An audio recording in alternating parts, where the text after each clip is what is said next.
श्रीशैलेशदयापात्रं दीभक्त्यादिगुणार्णवं यतीन्द्रप्रवणं वन्दे रम्यजामातरं मुनिं लक्ष्मीनाथसमारम्भां नाथयामुनमध्यमाम् अस्मदाचार्यपर्यन्तां वन्दे गुरुपरम्परां यो नित्यमच्युतपदाम्बुजयुग्मरुग्म यामोगतस्तदितराणि तृणाय मेने अस्मद्गुरोर्भगवतोऽस्य दयैकसिन्धोः रामानुजस्य चरणौ शरणं प्रपद्ये माता पिता युवतयस्तनया विभूतिः सर्वं यतेव नियमेन मदन्मयानाम् आद्यस्य न कुलपतेर्वकुलाभिरामं श्रीमत्तदङ्ग्रीकुलं प्रणमामि मूर्धना भूतं तरस्य मगताप्रियभट्टनाथ श्रीभक्तिसारकुलशेखर योगिवागान् भक्ताङ्ग्रेण परकाल यतीन्द्रमिष्टान् श्रीमत्पराङ्कुशमुनिं प्रणतोऽस्मि नित्यम् श्रीवेङ्कटं करिशैलनाथं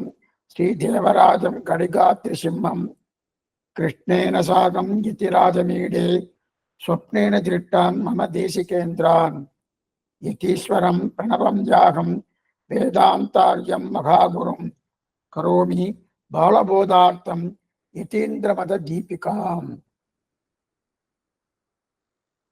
இந்த ஸ்லோகமானது யதீந்திரமத தீபிகை என்று சொல்லப்பட்ட அந்த கிரந்தத்தை எழுதினுடைய வைபவத்தை சொல்ல வந்தது இந்த ஸ்லோகம்.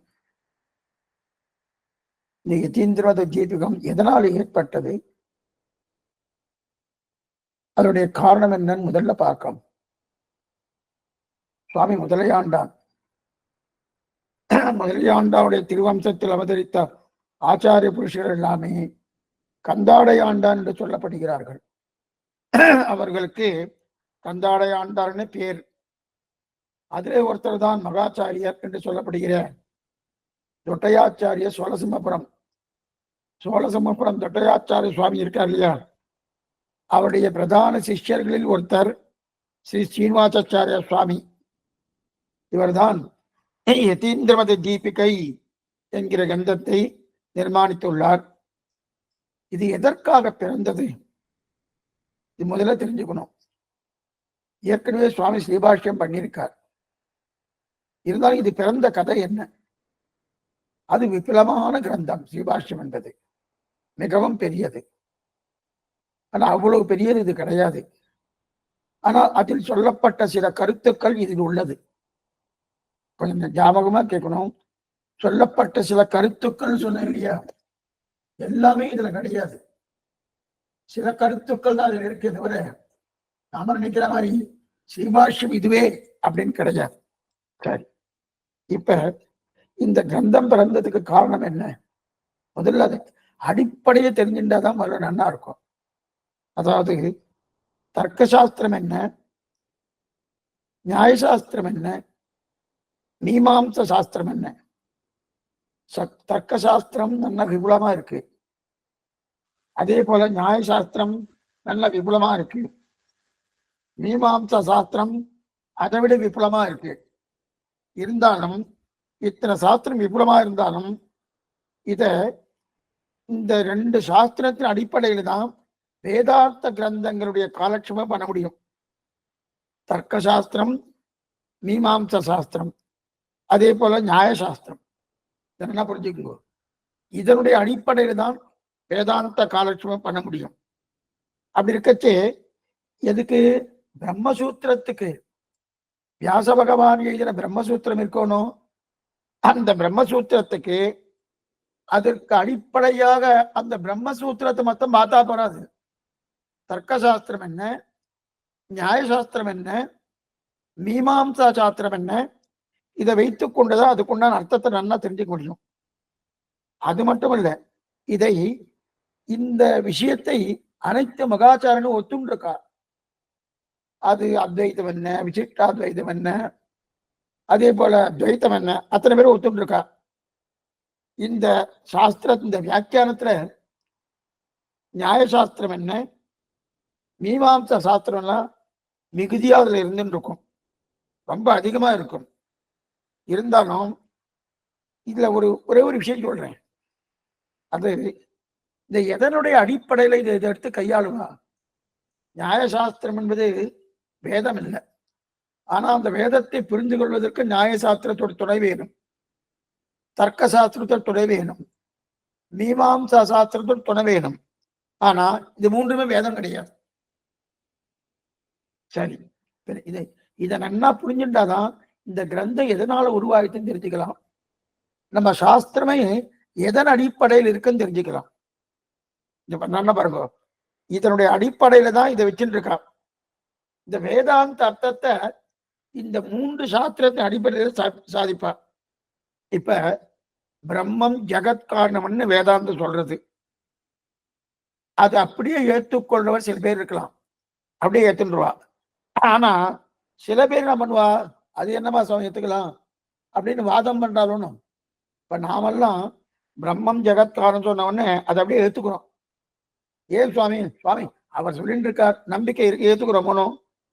ரெண்டாவது, நமக்கு அதற்கு மேல வாதம் பண்ணக்கூடிய ஒரு சாமர்த்தியம் கிடையாது, அந்த அளவுக்கு ஞானம் கிடையாது, அந்த அளவுக்கு நேரமும் கிடையாது. அதை எடுத்து எடுத்து பேசக்கூடிய ஞானம் இருக்கா? இல்லை, அடியனுக்கு இல்லை. சரி, நேரம் இருக்கான்னா ஆயிடுத்து, 1.5 மணி நேரம் ஆயிடுச்சுன்னா அதுக்கப்புறம் நாளைக்கு தான் அது. இப்ப இத்தனை நாள் காலட்சம் நடந்தது, என்ன பண்ணினாலும் நோட்ஸ் எடுத்து பார்க்கணும்னா கிடையாது. அப்ப அதோடு நம்ம நிறுத்திடுறோமோ. இதை பார்க்கறச்ச ஒரு விதத்துல நல்லதுன்னு தோணும், நல்லா புரிஞ்சுக்குங்க. சரி சுவாமி, சுவாமி என்ன சொல்றாரோ அதை கேட்டுண்டு அப்படியே இருப்போம், அது நல்லதுதான் சொல்றது. ஆனா அது பல விதத்தில் தீயது. என்ன சுவாமி நல்லதுன்னு சொல்லிட்டு இருக்கேன், தீயதுன்னு சொல்லிட்டு இருக்கேன்னா, சில விதத்தில் நல்லது, பல விதத்தில் தீயது. ஏன்னா ஒரு விதத்துல நல்லது எதுக்காக சொன்னேன்னா, வீண் கேள்வி எல்லாம் கேட்டு பொழுது வீணாக்க மாட்டோம். கேட்டு வீணா ஞானம் இருந்தாதுன்னு வீண் கேள்வி கேட்கறதுக்கு ஒருவேளை இருந்து கேட்டா கூட அந்த பொழுது வேண்டாம் சுவாமி, சுவாமி சொல்றாரா, வீணாக்க மாட்டோம்.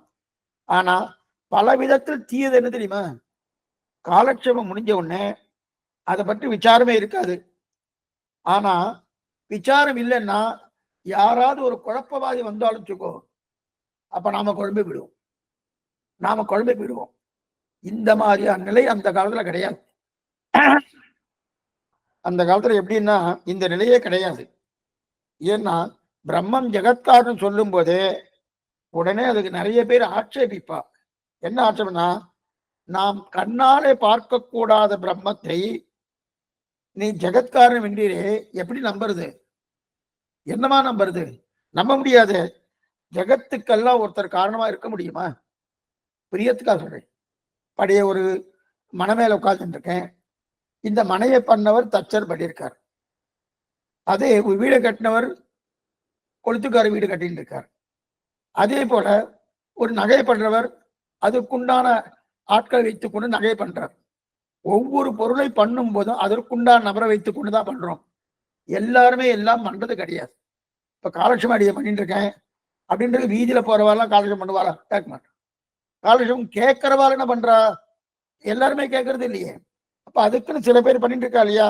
அப்படி இருக்கச்சு, அப்படி ஜெகத்காரன் ஒவ்வொன்றும் ஒவ்வொருத்தர் பண்ணிட்டு இருக்கச்சு, எல்லாத்தையும் பிரம்மம் பண்றதுன்னு சொல்றீங்களே, அது என்னமா பண்ணும்? இந்த மண்டபத்தை கட்டுவதற்கு ஆள் வேறு, நகை பண்ணுவதற்குண்டான ஆள் வேறு. அப்படி இருக்கச்சு ஒவ்வொருத்துக்கும் காரணம் இருக்கும் போது எல்லாவற்றுக்கும் சேர்த்து ஒரே காரணம் அப்படின்னு சொல்றது, அது என்னமா நம்புறது? இந்த ஆட்சேபத்துக்கு சமாதானம் சொல்லியாகணும். ஏன்னா நகையை பண்றதா அவர்தான், வீடை கட்டுறதா அவர்தான், உனக்கு ஞானத்தை கொடுக்கறதா அவர்தான், உனக்கு மோட்சத்தை கொடுக்கறதும் அவர்தான், உன்னை சிருஷ்டித்ததும் அவர்தான், மறுபடியும் பிரளயம் என்று சொல்லக்கூடிய லயமடைவதும் அவர்தான் அப்படின்னு சொல்றோமோ. இதுக்கெல்லாம் சொல்லணுமோ? இந்த சொல்லணும்னா அதுக்கு ஒரு ரீதி வேணும். கொஞ்சம் நல்லா புரிஞ்சுக்கோ, அதுக்கு ஒரு ரீதி வேணும். இன்னென்ன மாதிரி வாதம் பண்ணலாம். ஏன்னா ஒருத்தர் உண்டுன்னு சொல்றார், ஒருத்தர் இல்லைன்னு சொல்றார், ஒருத்தர் உண்டுன்னு ஒத்துண்டு அது இப்படி இருக்கலாம் சொல்றார். அந்த உண்டுன்னு ஒத்துண்டதுலயே அதுக்கு குதிரட்டின்னு பேரு. குதிரட்டினா தப்பான அர்த்தத்தை கொள்றான் இல்லையா, அவளுக்கு குதிரட்டின்னு பேரு. திருஷ்டி பார்வை சரியான பார்வை இல்லை.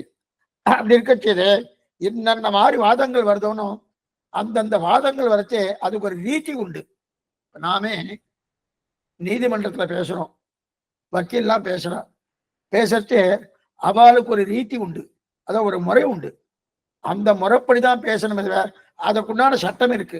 அந்த சட்டத்துக்குண்டான முறைப்படிதான் பேசணும். இவர்கள் தங்கள் தங்கள் வாதத்தால பேச முடியாது. அதனாலதான் அதற்குண்டான தகுதி படைத்தவர்கள் தான் அதுக்குன்னு வக்கீல் கொடுத்துருக்கா. அவதான் பேச முடியும்.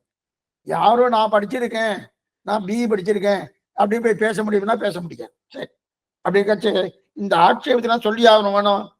சொல்லியாகன்னா அது வாதங்கள் வருமானம். அந்த வாதத்தை வைப்பாரணும். அந்த வாதத்துக்கு பிரதிவாதம் வருமானம். ஒருத்தர் கேள்வி கேட்பார், இன்னொருத்தர் பதில் சொல்லணும். இந்த மாதிரி இருக்கு இல்லையா? அப்ப அந்த வாதத்தை வைக்கும் போது அதுக்கு ஒரு முறை இருக்கணும். அந்த முறை என்ன பாருங்க, அந்த முறையால தான் சாஸ்திரம் சொன்னது இதைத்தான். அந்த வேதார்த்தத்தை ஸ்தாபிக்கணும். பகவான் ஸ்ரீமன் நாராயணன் பரபிரம்மம் தான் சிருஷ்டிக்கிறது, பரபிரம்மம் தான் அழிக்கிறது, பரபிரம்மம் தான் எல்லாமே அப்படி ஸ்தாபிக்கிறமோனோ. அந்த ஸ்தாபிக்கிறது எதனால? அதுக்கு ஒரு முறை இருக்கணுமோனோ. அதை ஸ்தாபிக்க ஒரு கருவி வேணும். என்ன புரிஞ்சுக்கோ, கருவி வேணுமோனோ. அந்த கருவிதான் நியாயசாஸ்திரம். இந்த நியாயசாஸ்திரம் தான் சொல்லி கொடுக்கும் இப்படியெல்லாம் வாதங்களை வைக்கலாம்னு. என்ன புரிஞ்சுக்கோ, இந்த நியாயசாஸ்திரம் தான் சொல்லி கொடுக்கும் இப்படி வாதங்களை வைக்கலாம், இப்படி வாதங்களை வைக்கலாம் சொன்னோம். ஆனா என்ன பாத்துக்கோ, அது எதுவுமே அதில் புதியது கிடையாது. இப்ப நியாயசாஸ்திரம் நம்ம சொல்றோமோனோ, இந்த நியாயசாஸ்திரம் நம்ம புதுசா இதை சொல்லிட்டு இருக்கோம்னு நினைக்கிறோமோனோ, நம்ம ஒவ்வொரு குடும்பத்திலையும் இந்த விஷயம் நிச்சயமே நடந்துட்டு இருக்கு. குடும்பத்துல தலைவர் ஒருத்தர் பேசுவார், தலைவியான மனைவி ஒண்ணு பேசுவார், பிள்ளை ஒண்ணு பேசுவார், பக்கத்து வீட்டுக்காரர் ஒண்ணு பேசுவார், பந்துக்கள் ஒண்ணு பேசுறார். அந்த மாதிரி பேசிட்டு இருக்கச்சே ஒவ்வொருத்தரும் வாதம் வைக்கிறாருன்னா அதேதான் நியாயசாஸ்திரம். அந்த ஆனா அதுக்கு ஒரு முறை இருக்கணும். குடும்பத்துல இந்த மாதிரி முறையோடு பேசணும்னு, அந்த முறையோடு பேசக்கூடிய தன்மை தான் நியாயசாஸ்திரம். இதை நம்ம நிச்சயமே பயன்படுத்திட்டு இருக்கோம். ஆனா அந்த வாதம் என்பது ஒரு பத்தத்தியில் இருக்க வேணும். ஒண்ணு வேணாம்.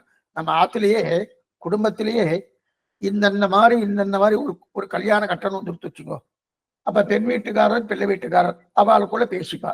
பேசிட்டு கட்சி அவளுக்குள்ள ஒரு முறை பద్ధதி வச்சுட்டு இருப்பா. அந்த பద్ధதிக்குள்ளதான் இது இப்படி பேசுறா இல்லையா? ஆனா அந்த பద్ధதி என்னன்னு நமக்கு தெரியாது. ஆனா நம்ம பேசிட்டு இருக்கோம். இத போய் பிள்ளைகிட்ட சொல்ல ஒண்ணு வேண்டாம், ஒரு பிள்ளைகிட்ட இதை செய்யாது அப்படின்னு சொன்னா, பண்ணினா மனசுக்கு ஆனந்தமா இருக்கு அப்படின்னு பிள்ளை சொல்லுவா. பிள்ளைக்கு பரீட்சை நடந்துட்டு இருக்கு. ஏய், சங்கீதத்தை போய் கேட்டுட்டு இருக்கியே, இப்ப சங்கீதம் கேட்காதுன்னு சொன்னோம். இப்ப சங்கீதம் கேட்டா என்ன ஆனந்தமா இருக்கு தெரியுமா? நிறைய ஞானம் வர்றது. சங்கீத ஞானம் சாஸ்திர சம்மதம் தானே, அதனால அப்படின்னு சொன்னான். இல்ல பரீட்சையும் போய் உனக்கு அது கஷ்டமா இருக்குமே தகப்ப நான் சொல்றாரு.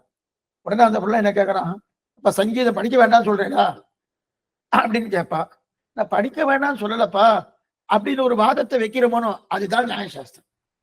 அதே போல சாஸ்திரம் சொல்லப்பட்ட ஒவ்வொரு கருத்தும் அது நியாயசாஸ்திரம்ங்கிற முறைப்படி ரீதிப்படி போனதான் அந்த வாதத்துல ஜெயித்து சாஸ்திரத்தை ஸ்தாபிக்க முடியும். அதுக்குதான் நியாயசாஸ்திரம். இத போல 100 இடத்த சொல்லலாம், ஒரு இடம் 2 இடம் இல்ல. நம்முடைய குடும்பத்திலே இது நடந்துட்டே இருக்கு, சொல்லலாம் இல்லையா? அப்படி. ஆனா அதை சொல்லும் போது அந்தந்த வார்த்தைக்கு பொருத்தமாக இருக்கக்கூடிய சப்தங்களை பொருத்தணும். குடும்பத்திலே நம்ம பேசுறோமோ, நீ பேசுறதுக்கு பொருத்தமே இல்லாம பேசிட்டு இருக்கே, ஒண்ணுத்துக்கு ஒண்ணு சம்பந்தமே இல்லாத பேசிட்டு இருக்கே, நிறைய பேர் சொல்றாலும் அதுக்கு என்ன காரணம்னா அந்த ரீதி தெரியல. ஆனா அந்த ரீதியோடு பேசுறவா நிறைய பேர் இருக்கா. அந்த ரீதி தான் நியாயசாஸ்திரம். அப்ப அடிப்படை விதிமுறைகளை ஏற்படுத்தணுமோ, வேதாந்தத்துக்கு அடிப்படை விதிமுறைகள், அந்த விதிகளின் சேர்க்கை தான் நியாயசாஸ்திரம். ஆனா அப்படியா? நியாயசாஸ்திரம் வேதம் கிடையாது. வேதாந்தத்தின் அர்த்தம் தெரிஞ்சுக்கணும்னா நியாயசாஸ்திரம் எழுதியிருக்கா. அந்த நியாயசாஸ்திரத்தை வைத்துக்கொண்டு அதான் ஒரு ரீதி, ஒரு முறை. அந்த முறைப்படிதான் நம்ம சேர்க்கிறோம். சரி, இப்ப இதை வச்சு சரி சுவாமி, இந்த நியாயசாஸ்திரத்தை வச்சு நம்ம வீட்டுல பேசினா என்ன ஆகும்? புரியத்துக்கா சொல்றேன். நம்ம வீட்டுல கொண்டு பேசணும் வச்சுக்கேன், நியாயம் நல்லா வாசிச்சிருக்கேன், நியாயம் நல்லா செஞ்சுட்டு இருக்கேன், நியாயசாஸ்திரம் வீட்டுல பேசினா அது பயன்படாது.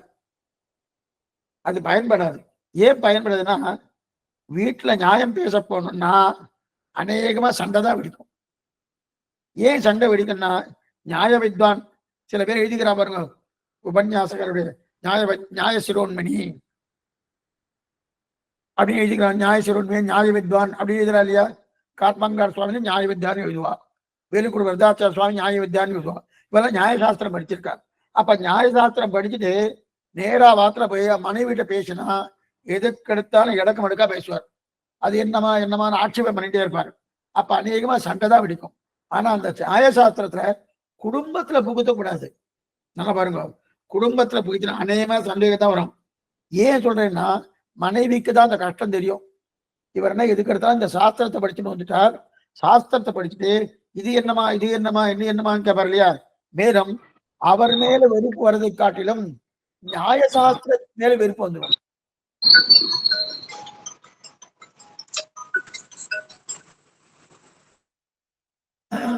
அவர் மேல வெறுப்பு வர்றதை காட்டிலும் நியாயசாஸ்திரத்து மேல வெறுப்பு வந்துடும். என்னத்தை இவர் படிச்சுட்டு இருக்காரு, படிச்சுட்டு இங்க கிட்ட இருக்கிறேன் அப்படி வந்திருக்கு இல்லையா? அப்ப பொதுவாக காலப்போக்கள் நியாயமே எங்களுக்கு கொள்கைங்கிற இது வந்து தோணும்.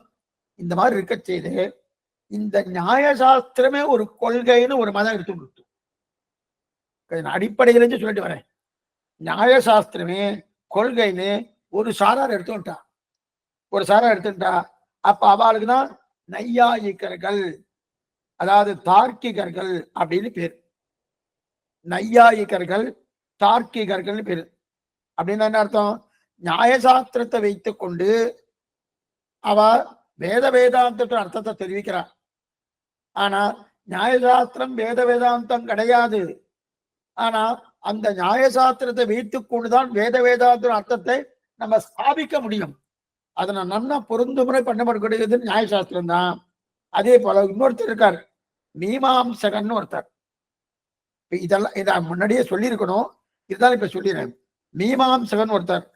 அந்த மீமாம்சகன்ல பூர்வ மீமாம்சை உத்தர மீமாம்சை அப்படி ரெண்டா பிரிப்பார். பூர்வ மீமாம்சைன்னா கர்மகாண்டன்னு பேரு, அது தேவதா காண்டன்னு பேரு. இது எழுதுறது ஜெய்மினின்னு பேரு.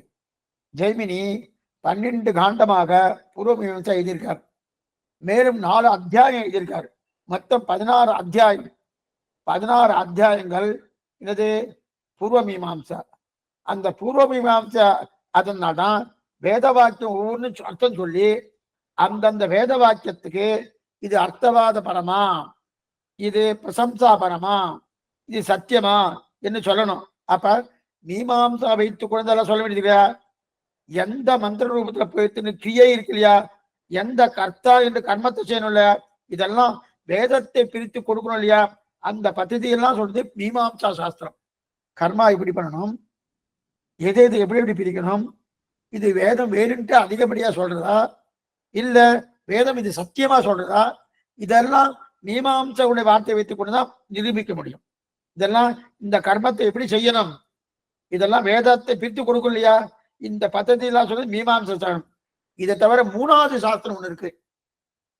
3வது சாஸ்திரம் இருக்கு, என்ன படிக்கோ. இதுவரைக்கும் 2 பார்த்துக்கோம், நியாயசாஸ்திரம் மீமாம்ச சாஸ்திரம். 3வது சாஸ்திரம் இருக்கு, அதுதான் வியாக்கரண சாஸ்திரம். இது 3 என்ன புரிஞ்சுக்கோ. தர்க்க சாஸ்திரம் அதுதான் நியாயசாஸ்திரம். மீமாம்சா சாஸ்திரம், மீமாம்சா கர்மங்கள் எப்படி பண்ணணும், கர்மத்துக்குன்னே மீமாம்சா சாஸ்திரம் அது ஒரு. இதெல்லாம் வேதத்துக்கு உள்ளுக்குள்ள வேதாந்தத்துக்குள்ளுக்குள்ள இருக்கக்கூடிய அர்த்தத்தை நன்கு தெளிவுபட காட்டுவதற்காக இந்த கிரந்தங்கள். ஆனா இந்த கிரந்தங்கள் வேதம் அல்ல, என்ன புரிஞ்சுக்கோ. ஆனா இந்த கிரந்தத்தை அத்தனை பேர் ஒத்துண்டு இருக்கா, எல்லா வைதிக மரபாளர்களும் ஒத்துண்டு இருக்கா. 3வது கிரந்தம் என்னன்னா வியாக்கரண சாஸ்திரம். வியாக்கரணம்னா இது பாணினி காலம். பாணினி பதஞ்சலி எழுதியிருக்க இல்லையா, பதஞ்சலி தான் யோகத்துக்கு பிரவர்த்தகாச்சாரியர். அஷ்டாங்க யோகம் சொல்றோமோ அதுக்கெல்லாம் பிரவர்த்தகாச்சாரியர் பதஞ்சலி. அந்த பாணினி பதஞ்சலி காலத்துல வேதாந்தத்துக்கு இவர் எழுதியிருக்க வியாக்கரணம். வியாக்கரணம் என்ன தெரியுமா? இலக்கணம். தமிழ் இலக்கணம் இருக்கு, ஆங்கில இலக்கணம் இருக்கு, ஒவ்வொரு பாஷைக்கும் ஒவ்வொரு இலக்கணம் இருக்கணும். அதே போல இதுக்கு வேதாந்தத்துக்கு இலக்கணம். சுவாமி இதுக்கு இலக்கணம் வேணுமான்னா வேணும். ஏன்னா பாணினி என்பவர் சம்ஸ்கிருதத்துக்கு இன்னென்ன சட்டம்னு எழுதியிருக்கார். இன்னென்ன சட்டம் புரியத்துக்காக சொல்றேன். பிரியத்துக்காக சொல்றேன். நாராயண சப்தார்த்தம் இருக்கு இல்லையா, நாராயண சப்தார்த்தம், அந்த நாராயண சப்தார்த்தத்துக்கு ஒரு சுவாமி, ஒரு அத்வைத்தி என்ன பண்ணார், எல்லாமே சிவனைத்தான் சொல்றது. எல்லா சப்தங்களும், பிரம்மாங்கிற சப்தம் சிவனை தான் சொல்லணும், ருத்ரன்கிற சப்தம் பிரம்மனை தான் சொல்லணும், இந்திரன் என்ற சப்தம் சிவனை தான் சொல்லணும். எல்லாம் பண்ணிட்டே வரார். பண்ணிட்டே வரச்சு நாராயண சப்தார்த்தத்தை சிவனை தான் சொல்லணுமோனோ அங்க சொல்ல முடியல. அங்க சொல்ல முடியாத என்ன பண்ணாருன்னா, அவர் நத்தம் பரம்பாதத்தே, அங்க பாணினுடைய இலக்கண சூத்திரம் இருக்கணும். அந்த இலக்கண சூத்திரம் அவரை தடுக்கிறது. இது நாராயணன் மட்டும்தான் குறிக்கும், வேறு யாரையும் குறிக்காதுன்னு அங்க சட்டம் இருக்கிறபடியாலே அவர் என்ன பண்ணார், ஓ இந்த நாராயண சப்தார்த்தம் என்னை பாதிச்சுட்டே அப்படின்னு சொல்லி அவர் தெரிவிக்கிறார். அப்பய தீட்சிதர்னு பேரு அவருக்கு என்ன பேரு, அப்பய தீட்சிதர்னு பேரு. அதுக்கப்புறம் ஒரு இதுக்கு வரதராஜஸ்தவன் பண்ணியிருக்காரு. இருக்கட்டும், இதெல்லாம் எப்படின்னா 15ஆம் நூற்றாண்டு 16ஆம் நூற்றாண்டு பண்ணப்பட்டது. எல்லாம் எதுக்கு சொல்ல வந்தேன்னா, அப்ப இலக்கண முறை இருக்கு. இலக்கண முறை இருந்ததா ஒரு பద్ధதி. இந்தந்த சப்தங்களோடு இந்தந்த சப்தம் சேர முடியாது இலக்கண முறை. இது வச்சு சண்டை இருக்குதா? அப்ப வேதம் முழுவதும் சம்ஸ்கிருதத்துல தான் இருக்கு. என்ன பாருங்க, அப்ப அந்த சட்டத்தின்படிதான் வேதம் இருக்கும். அந்த வேதத்தின் வாக்கியங்களுக்கு நாம் அர்த்தம் சொல்லும் போது இந்தந்த சட்டத்தின்படிதான் வாக்கியத்துக்கு அர்த்தம் சொல்லணும். என்னென்ன நான் என்னுடைய இஷ்டத்துக்கு அந்த வேதத்துடைய சப்தத்தை இழுத்துக்க முடியாது. பாணினி பதஞ்சலி என்ன எழுதியிருக்காரோ அவ கொடுத்த பிரகாரம் அந்த சட்டம். இத சம்ஸ்கிருத பாஷையை யாரெல்லாம் ஒத்துண்டிருக்காளோ அதன் பிரகாரம் இதை பௌத்தனும் ஒத்துக்கணும். பௌத்த சாஸ்திரம் சம்ஸ்கிருத சாஸ்திரம் தான். அதே போல நம்முடைய விசிஷ்டாத்வைதமாகட்டும், அத்வைதமாகட்டும், அதே போல துவைத்தமாகட்டும், இதெல்லாம் சம்ஸ்கிருத சாஸ்திரம் தான். அப்படி இருக்க செய்தே அவ எல்லாம் இந்த சாஸ்திரத்தை ஒத்துண்டாகணும், பௌத்தனும் ஒத்துண்டாகணும். எதுக்கு சொல்ல வந்தேன்னா, இந்த வாக்கியத்துக்கெல்லாம் இருக்கையா, ஆகா இந்த வாக்கியத்தை எப்படி பிரிக்கலாம், எப்படி சேர்க்கலாம், இதெல்லாம் சொல்லப்பட்டதுன்னா வியாக்கரண சாஸ்திரம். இது பாணினி பதஞ்சலி பண்ணது. படி 3 சொல்லியிருக்கேன். ஒண்ணு தர்க்க சாஸ்திரம். ஏன்னா இந்த அடிப்படை தெரிஞ்சுட்டாதான் கொஞ்சம் ஓரளவுக்கு நம்ம ஏன் இந்த யதீந்திர மத தீபிகா ஏன் இந்த ஏற்பட்டது நம்ம புரிஞ்சுக்கணும். ஒண்ணு தர்க்க சாஸ்திரம், இன்னொன்னு தர்க்கம் நியாயம், ரெண்டுமே ஒண்ணுதான். அதுக்கப்புறம் மீமாம்ச சாஸ்திரம், வியாக்கரண சாஸ்திரம். தர்க்க சாஸ்திரம் என்ன பண்றது, அது இருக்கக்கூடிய அர்த்தங்கள் ஒரு ரீதி, ஒரு முறை பண்ணணும். அதான் நியாயசாஸ்திரம். அவனுக்கு தான் தார்க்கிகன்னு பேரு.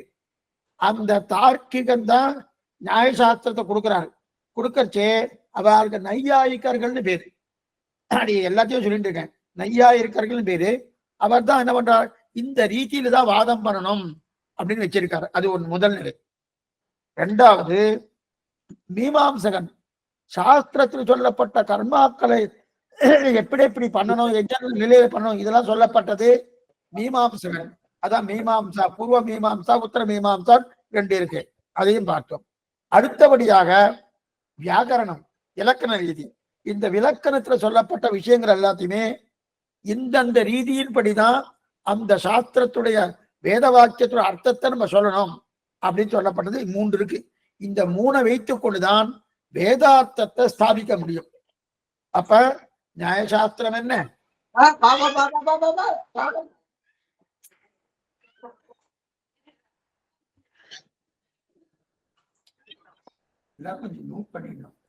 நியாயசாஸ்திரம் என்ன, அதே போல மீமாம்சா சாஸ்திரம் என்ன, அதே போல இருக்கக்கூடிய வியாக்கரண சாஸ்திரம் என்ன, இந்த 3 வைத்துக் கொண்டுதான் பிரதான சொல்லணும். சரி சுவாமி, வியாக்கரண சாஸ்திரம் தேவையா, நியாயசாஸ்திரம் தெரியுது, ஒரு முறை பண்ணிருக்குன்னு சொன்னேன், அது எல்லாருக்குமே தெரியும், அந்த முறை இருக்கு. இலக்கணம் என்றது எல்லா பாஷைக்கும் உண்டு, அதையும் ஒத்துக்கிறேன். சரி, அதே போல மீமாம்சான்றது கர்மா இப்படி பண்ணணும்னு சொல்லிட்டு இருக்கேன். ஆனா இதுல இலக்கணத்துல ஏன் சாஸ்திரத்து கூட இலக்கணம் வேணும், எப்படி பிரிக்கணும் புரியத்துக்காக ஒரே ஒரு சொல்றேன். சகஸ்ரநாமத்துல விஜிதாத்மா விஜேயாத்மான்னு 2 சப்தங்கள். விஜிதாத்மா விஜேயாத்மான்னு ஸ்லோகம் சகஸ்ரநாமத்துல வந்து இருக்கணும். விஜிதாத்மா விஜேயாத்மா அப்படின்னு பிரிக்கலாம். அப்படின்னா விஜிதாத்மா அபிஜேயாத்மான்னு பிரிக்கலாம். தானே பாருங்க, விஜிதாத்மா விஜயாத்மான்னு பிரிக்கலாம், அல்லது விஜிதாத்மா முன்னாடி ஆச்சேத்தாச்சுன்னா அபிஜய், இதெல்லாம் சம்ஸ்கிருத பாஷைக்கு இருக்கக்கூடிய நிலை. அபிஜய் புரியலன்னு கவலைப்பட வேண்டாம், நல்லா புரியும். ஏன் புரியாதுன்னு சொல்றேன்னா, சம்ஸ்கிருதம் தெரிஞ்சாதான் காலட்சேபம் பண்ண முடியும், அதெல்லாம் கிடையாது. நீங்க அந்த மாதிரி நினைக்கவே நினைக்காதீங்க. சம்ஸ்கிருதம் தெரியலன்னா சொல்றது தமிழ்ல. அப்ப சம்ஸ்கிருதம் தெரிஞ்சவதான் இருக்கணும்னா இன்னைக்கு ஒருத்தரும் கிடைக்க மாட்டா, யாரோ ஒருத்தர் இருக்கலாம், அவ்வளவுதானே தர. அப்ப விஜிதாத்மா விஜயாத்மா பிரிக்கலாம். இப்ப விஜிதாத்மா அப்படின்னா ஒரு அர்த்தம், அபிஜேயாத்மா அப்படின்னா ஒரு அர்த்தம். அதாவது விஜயாத்மா அபிஜேயாத்மா. அபிஜேயாத்மான்னா கட்டுப்பட்டவன் கண்ணன் அப்படின்னு அர்த்தம். அபிஜேயாத்மான்னா கட்டுப்படாதவன் கண்ணன் அர்த்தம். பாருங்க, ஆசை தர்மம் அதர்மம், தர்மம் போட்டு முன்னாடி ஆசை தச்சுனா இதெல்லாம் சம்ஸ்கிருத பாஷை. தமிழ்லே அதே அர்த்தம் தான் கிடைக்கிறது, அது வேற விஷயம். ஆனா சம்ஸ்கிருதத்துல தர்மம்னு சொன்னா நல்ல விஷயம், அதர்மம்னு சொன்னா தீய விஷயம் வருது. அதே போல விஜயாத்மா அவிஜயாத்மா. விஜயாத்மனா கட்டுப்பட்டவன் கண்ணன் அப்படின்னு வருது, அவிஜயாத்மனா கட்டுப்படாதவன் கண்ணன் வருது.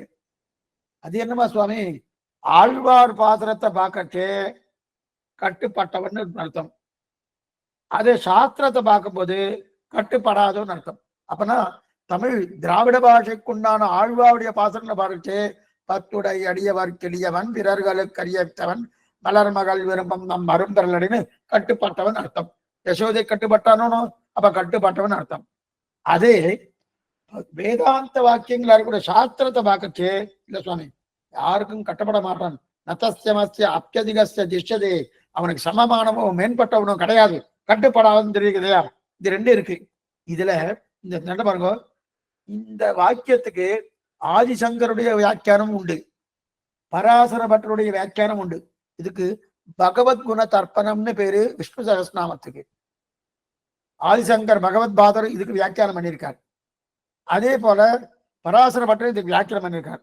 ஆதிசங்கர் எடுத்துக்கொண்டது கட்டுப்படாதவன், சாஸ்திரத்தின்படி அவிஜேயாத்மா. என்ன பாத்துக்கோ, சாஸ்திரத்தின்படி அவிஜேயாத்மா பிரித்தார். ஆனா பராசர பட்டர் என்ன தெரியுமா, விஜயாத்மா வச்சுட்டு கட்டுப்பட்டவன் பராசர பட்டர் எழுதுறார். கட்டுப்பட்டவன் பராசர பட்டர் எழுதுறார், கட்டுப்படாதவன் ஆதிசங்கர் எழுதுறார். ஆதிசங்கர் முற்பட்டவர், பராசர பட்டர் பிற்பட்டவர். கிட்டத்தட்ட 500 வருஷங்கள் வித்தியாசங்கள் உண்டு. சரி, இது இருக்கு இல்லையா? சரி சுவாமி, சொல்லு ஒண்ணுதானே இருக்கு, விஜயாத்மா தானே இருக்கு. அப்படி இருக்கச்சு இந்த விஜயாத்மா சொல்லு இருக்கச்சு அர்த்தம் ரெண்டு வரலாமா? ரெண்டு வரலாமா? இதுக்கு ஒரு அர்த்தம் தானே இருக்கணும் அப்படின்னா அப்படி இல்ல, இது ரெண்டா பிரிக்கலாம். ரெண்டா பிரிக்கிறதுக்கு பாணினி ஒத்துக்கிறார். அவிஜேயாத்மா என்கிற சப்தம் போடுறதுக்கும் பாணி ஒத்துக்கிறார், விஜயாத்மா என்ற சப்தம் போடுறதுக்கும் பாணி ஒத்துக்கிறாரு. அது எதுக்காக இதை எழுதி இந்த எக்ஸாம்பிள் எடுத்தேன்னா, இதான் வியாக்கரண சாஸ்திரம். வியாக்கரண சாஸ்திரத்தின்படி எப்படி பிரிக்கணும்னு ஒரு பద్ధதி வச்சுட்டு இருக்காரோ அந்த பద్ధதிய ஆதிசங்கரன் கையாண்டிருக்கார், பராசர பட்டரும் கையாண்டிருக்காரு. அப்ப கட்டுப்பட்டவன் வருது, கட்டுப்படாதவன் வருது, ரெண்டுமே ஒண்ணுக்கு ஒண்ணு நேரெதிர் கிடையாது. கட்டுப்பட்டவர் யாரு? பக்தர்களுக்கு. கட்டுப்படா ஒண்ணு வேணா, ஆண்டாள் பாசனமே இருக்கு, கூடார வெல்லும் சீர் கோவிந்தா 27ஆம் பாசுரம். 27ஆம் பாசுரம் கூடார வெல்லும் சீர். யாரெல்லாம் கூட மாட்டாலோ அவளை ஜெயிக்கிறேன்றாரு. அப்ப கட்டுப்படாதவன் அர்த்தம். அப்ப கூடாது யாரெல்லாம் கூட மாட்டோங்கிற ஜெயிக்கிறான்னு வந்தோடனே உடனே இதை திருப்பி போடணும். யாரெல்லாம் கூடுவர்கோள் என்று சொல்லின தோற்கிறான் அர்த்தம். இது அங்க கடிகிறதுனும். அப்ப கட்டுப்பட்டவன் கட்டுப்படாதவன் ரெண்டுமே ஆண்டாள் பாட்டிலே வந்துவிட்டு ஒரு தவறும் கிடையாது. இதுக்கு சொல்ல வந்தனா இத்தனை இடம் கொடுக்கறது பாணினி பதந்தியுடைய அந்த வியாக்கரண சாஸ்திரம், அதான் சொல்லியிருக்கிறேன். அப்ப விஜயாத்மா விஜயாத்மா தெரிவிக்கிறா இல்லையா? அப்ப இதுதான் தெரிவிக்கிறேன். ரெண்டா பிரித்தா வியாக்கரண சாஸ்திரம் தேவை. ஆனா பாணினியை கேட்டா ரெண்டுமே ஒத்துக்கிறாரு. சரி, இந்த நிலைமை என்னன்னா, இப்ப சீபாஷியம் காலட்சம் கேட்க வரும். கேட்க வந்தோடனே அத வேதாந்த காலட்சம் என்ன, உபனிஷத் காலட்சம் என்ன, கீதா காலட்சம் என்ன, சகஸ்ரநாம காலட்சம் கேட்கிறோம்னா, ஆனால் விஜயாத்மா அபிஜேயாத்மா ரெண்டையும் ஒத்துன்னு இருக்கா. ஆனா அடிப்படையில என்ன பாருங்க, 3 சாஸ்திரம் தெரியணுன்ற அவசியமே இல்லை. இப்ப கேட்கிறவா அத்தனை பேர் 3 சாஸ்திரம் தெரியுமான்னா தெரியணுன்ற அவசியமே இல்லை. அவசியம் இல்லானோ 3 சாஸ்திரம் ஒத்துன்னு இருக்கா இல்லையா? வியாக்கரண சாஸ்திரம் என்ன, நியாய சாஸ்திரம் என்ன, மீமாம்சா சாஸ்திரம் என்ன, இந்த முனியை படிக்கல. ஆனா இது தெரியாதான்னா நல்லா தெரியுது. வேதாந்தம் என்ன விஜய ஆத்மா அவிஜய ஆத்மா நீங்க சொல்லிட்டே சுவாமி, நல்லா தெரியுது, ஆனந்தமா இருக்கு சொல்ற இல்லையா.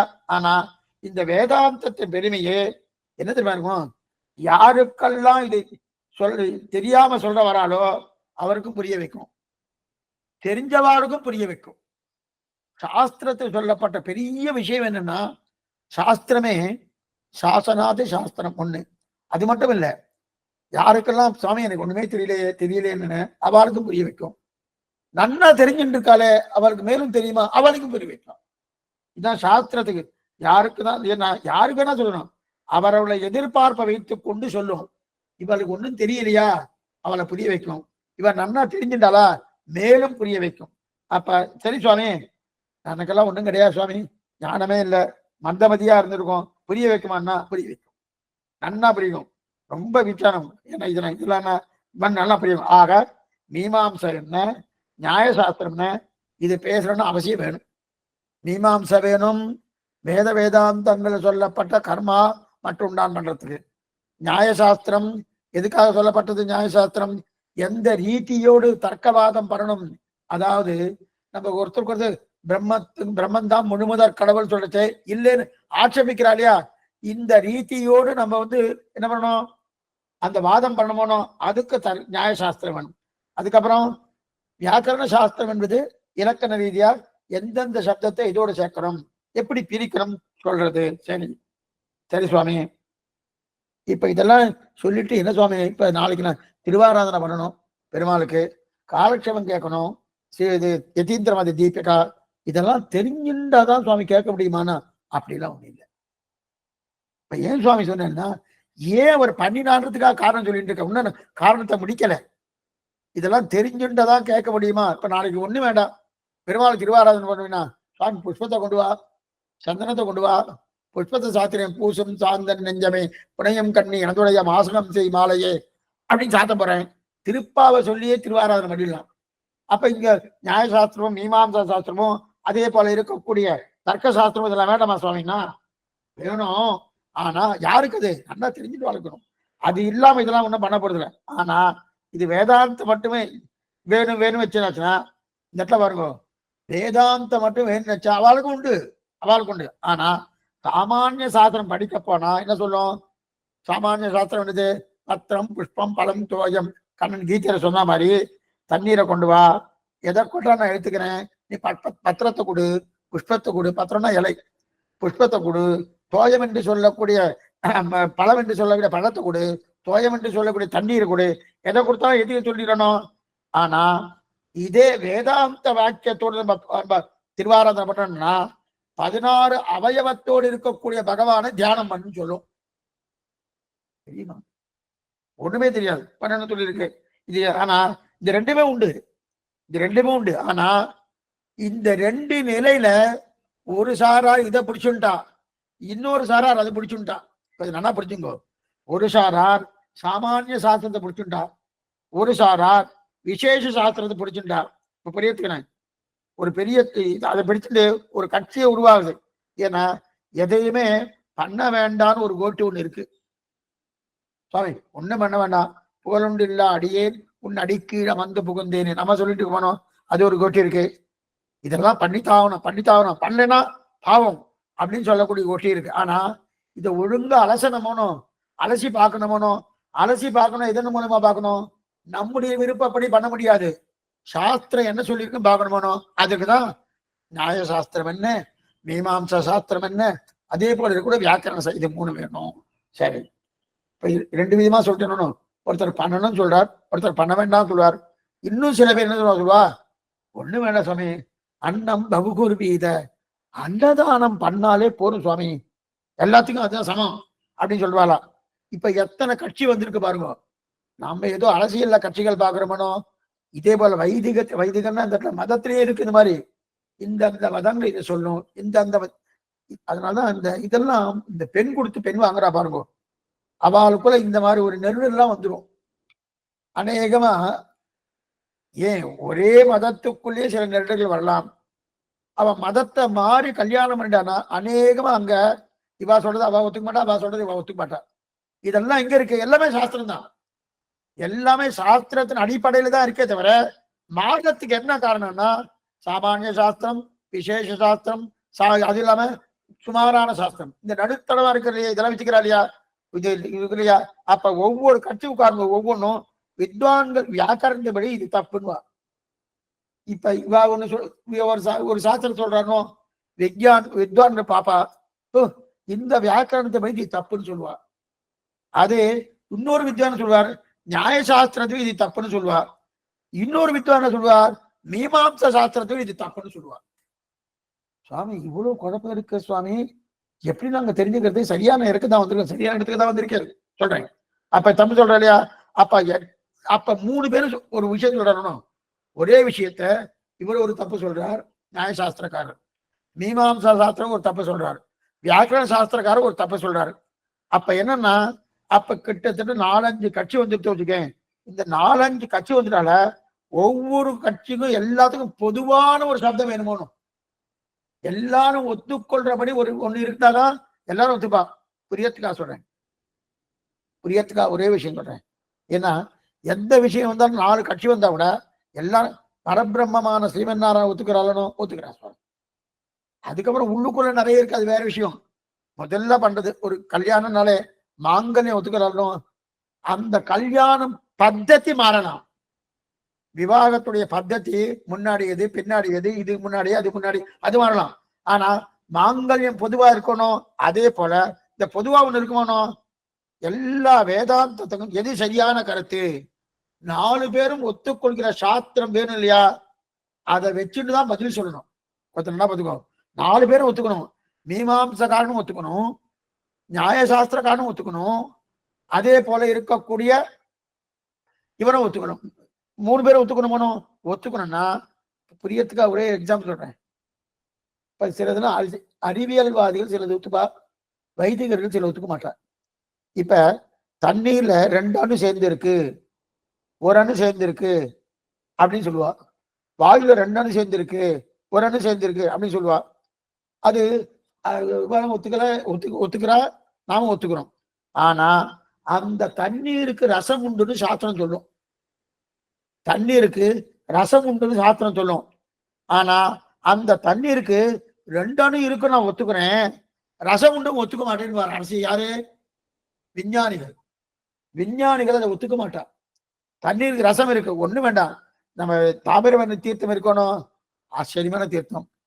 ஏன் காவேரிக்கு இவ்வளவு சண்டை ஏற்படுது என்னால காணா? தண்ணீருக்கு ரசம் இருக்கு, ரசம் இருக்குன்னு அவ ஒத்துக்க மாட்டா. எதுக்கு சொல்ல வந்தேன்னா அப்ப அதே போல ஒத்துக்கொள்ள மாட்டா இல்லையா. அடிப்படையில அதுல இருந்து ஆரம்பிக்கணும்.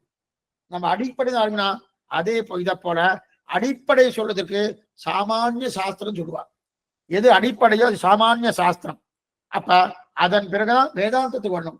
இப்ப சாமானிய சாஸ்திரத்தை பார்த்துட்டு வேதாந்தத்துக்கு வந்தா அதைத்தான் விசேஷ சாஸ்திரம்னு சொல்லுவா. அப்படியே முன்னாடியே இதெல்லாம் சொல்லியிருக்கணும். இருந்தாலும் இப்ப தெரிஞ்ச ஒன்றும் தப்பு இல்லை. இன்னும் பிரமாணத்திலேயே பிரத்யட்சமே ஒன்றும் முடியலை. பிரத்யட்சம் முடியும் தருவாயில இருக்கு. பிரத்யட்சம் முடிஞ்சு அதுக்கப்புறம் அனுமானம் வந்து அதுக்கப்புறம் சப்தம் வரணும். என்ன 10 அவதாரங்கள் பார்த்திருக்கோம். அந்த 10 அவதாரம் இப்ப 1வது தான் பார்த்துட்டு இருக்கோம். இருக்கட்டும். அப்படி இருக்கச்சது இந்த இடத்துல இதெல்லாம் பண்ணணும். அப்ப இருக்கச்சது சாஸ்திரமே இந்த இடத்துல பாருங்க, இத தர்க்க சாஸ்திரம் வியாக்கரண சாஸ்திரமும் இதை வச்சுட்டு நான் மோட்சம் போக முடியாது. தர்க்க சாஸ்திரத்தை வைத்துக் கொண்டோ நியாயசாஸ்திரத்தை நியாயம் 2 1. அதே போல மீமாம்ச சாஸ்திரத்தை வைத்துக் கொண்டோ வியாக்கரண சாஸ்திரத்தை வைத்துக் கொண்டோ மோட்சம் போகணும், மோட்சம் போக முடியாது. வேதாந்தத்தை ஸ்தாபிக்க சாஸ்திரம் வேணும். இந்த சாஸ்திரம் அனைவருக்கும் பொதுவாக ஒத்துக்கொள்ளப்பட்டது. நல்லா பாருங்க, இது நியாயசாஸ்திரம், மீமாம்சா சாஸ்திரம், வியாக்கரண சாஸ்திரம் அனைவருக்கும் பொதுவான எப்படி இத பௌத்தன் ஒத்துக்கிறான் அப்படின்னா பௌத்தன் சாஸ்திரத்தை ஒத்துக்கல. ஆனா பௌத்தனுடைய சாஸ்திரம் சம்ஸ்கிருத பாஷையில இருக்கு. யாரெல்லாம் சம்ஸ்கிருத பாஷை ஏத்துட்டு இருக்காளோ அவ எல்லாருமே அது எந்த மதம் வேணா இருக்கலாம், ஆனா அது சம்ஸ்கிருத பாஷை ஏத்துண்டவரா இருக்கணும். ஏத்துண்டாள்னா அவெல்லாம் தர்க்க சாஸ்திரம் அதே போல மீமாம்சா சாஸ்திரம் வியாக்கரண சாஸ்திரம் ஒத்துண்டு இருக்கா. ஒத்துண்டதான் மேற்கொண்டு அவருடைய பதத்தையே ஸ்தாபிக்க முடியும். இருக்கட்டும். இப்ப இது அத்வைத்தையும் ஒத்துட்டு இருக்கார். அப்ப சமஸ்கிருதத்துல யார் பேச ஆரம்பிக்கிறார் அவர்களெல்லாம் பாணினியை ஒத்துக்கொண்டாகணும். இந்த பாணி ஒத்துக்கொண்டு மாட்டேன்னா சமஸ்கிருதம் பேசக்கூடிய பாஷை எடுபடாது, தெரியாது. அப்ப நான் வாதம் பண்ணுவேன், தர்க்கம் படிக்க மாட்டேன்னு சொல்ல முடியாது. நான் வாதம் பண்ணுவேன், தர்க்கம் பண்ண மாட்டேன். ஆனால் இதை சாமானிய சாஸ்திரம் வச்சுக்கலாம். இது எல்லாருக்கும் பொதுவாக ஏற்றுக்கொள்ளப்பட்டது.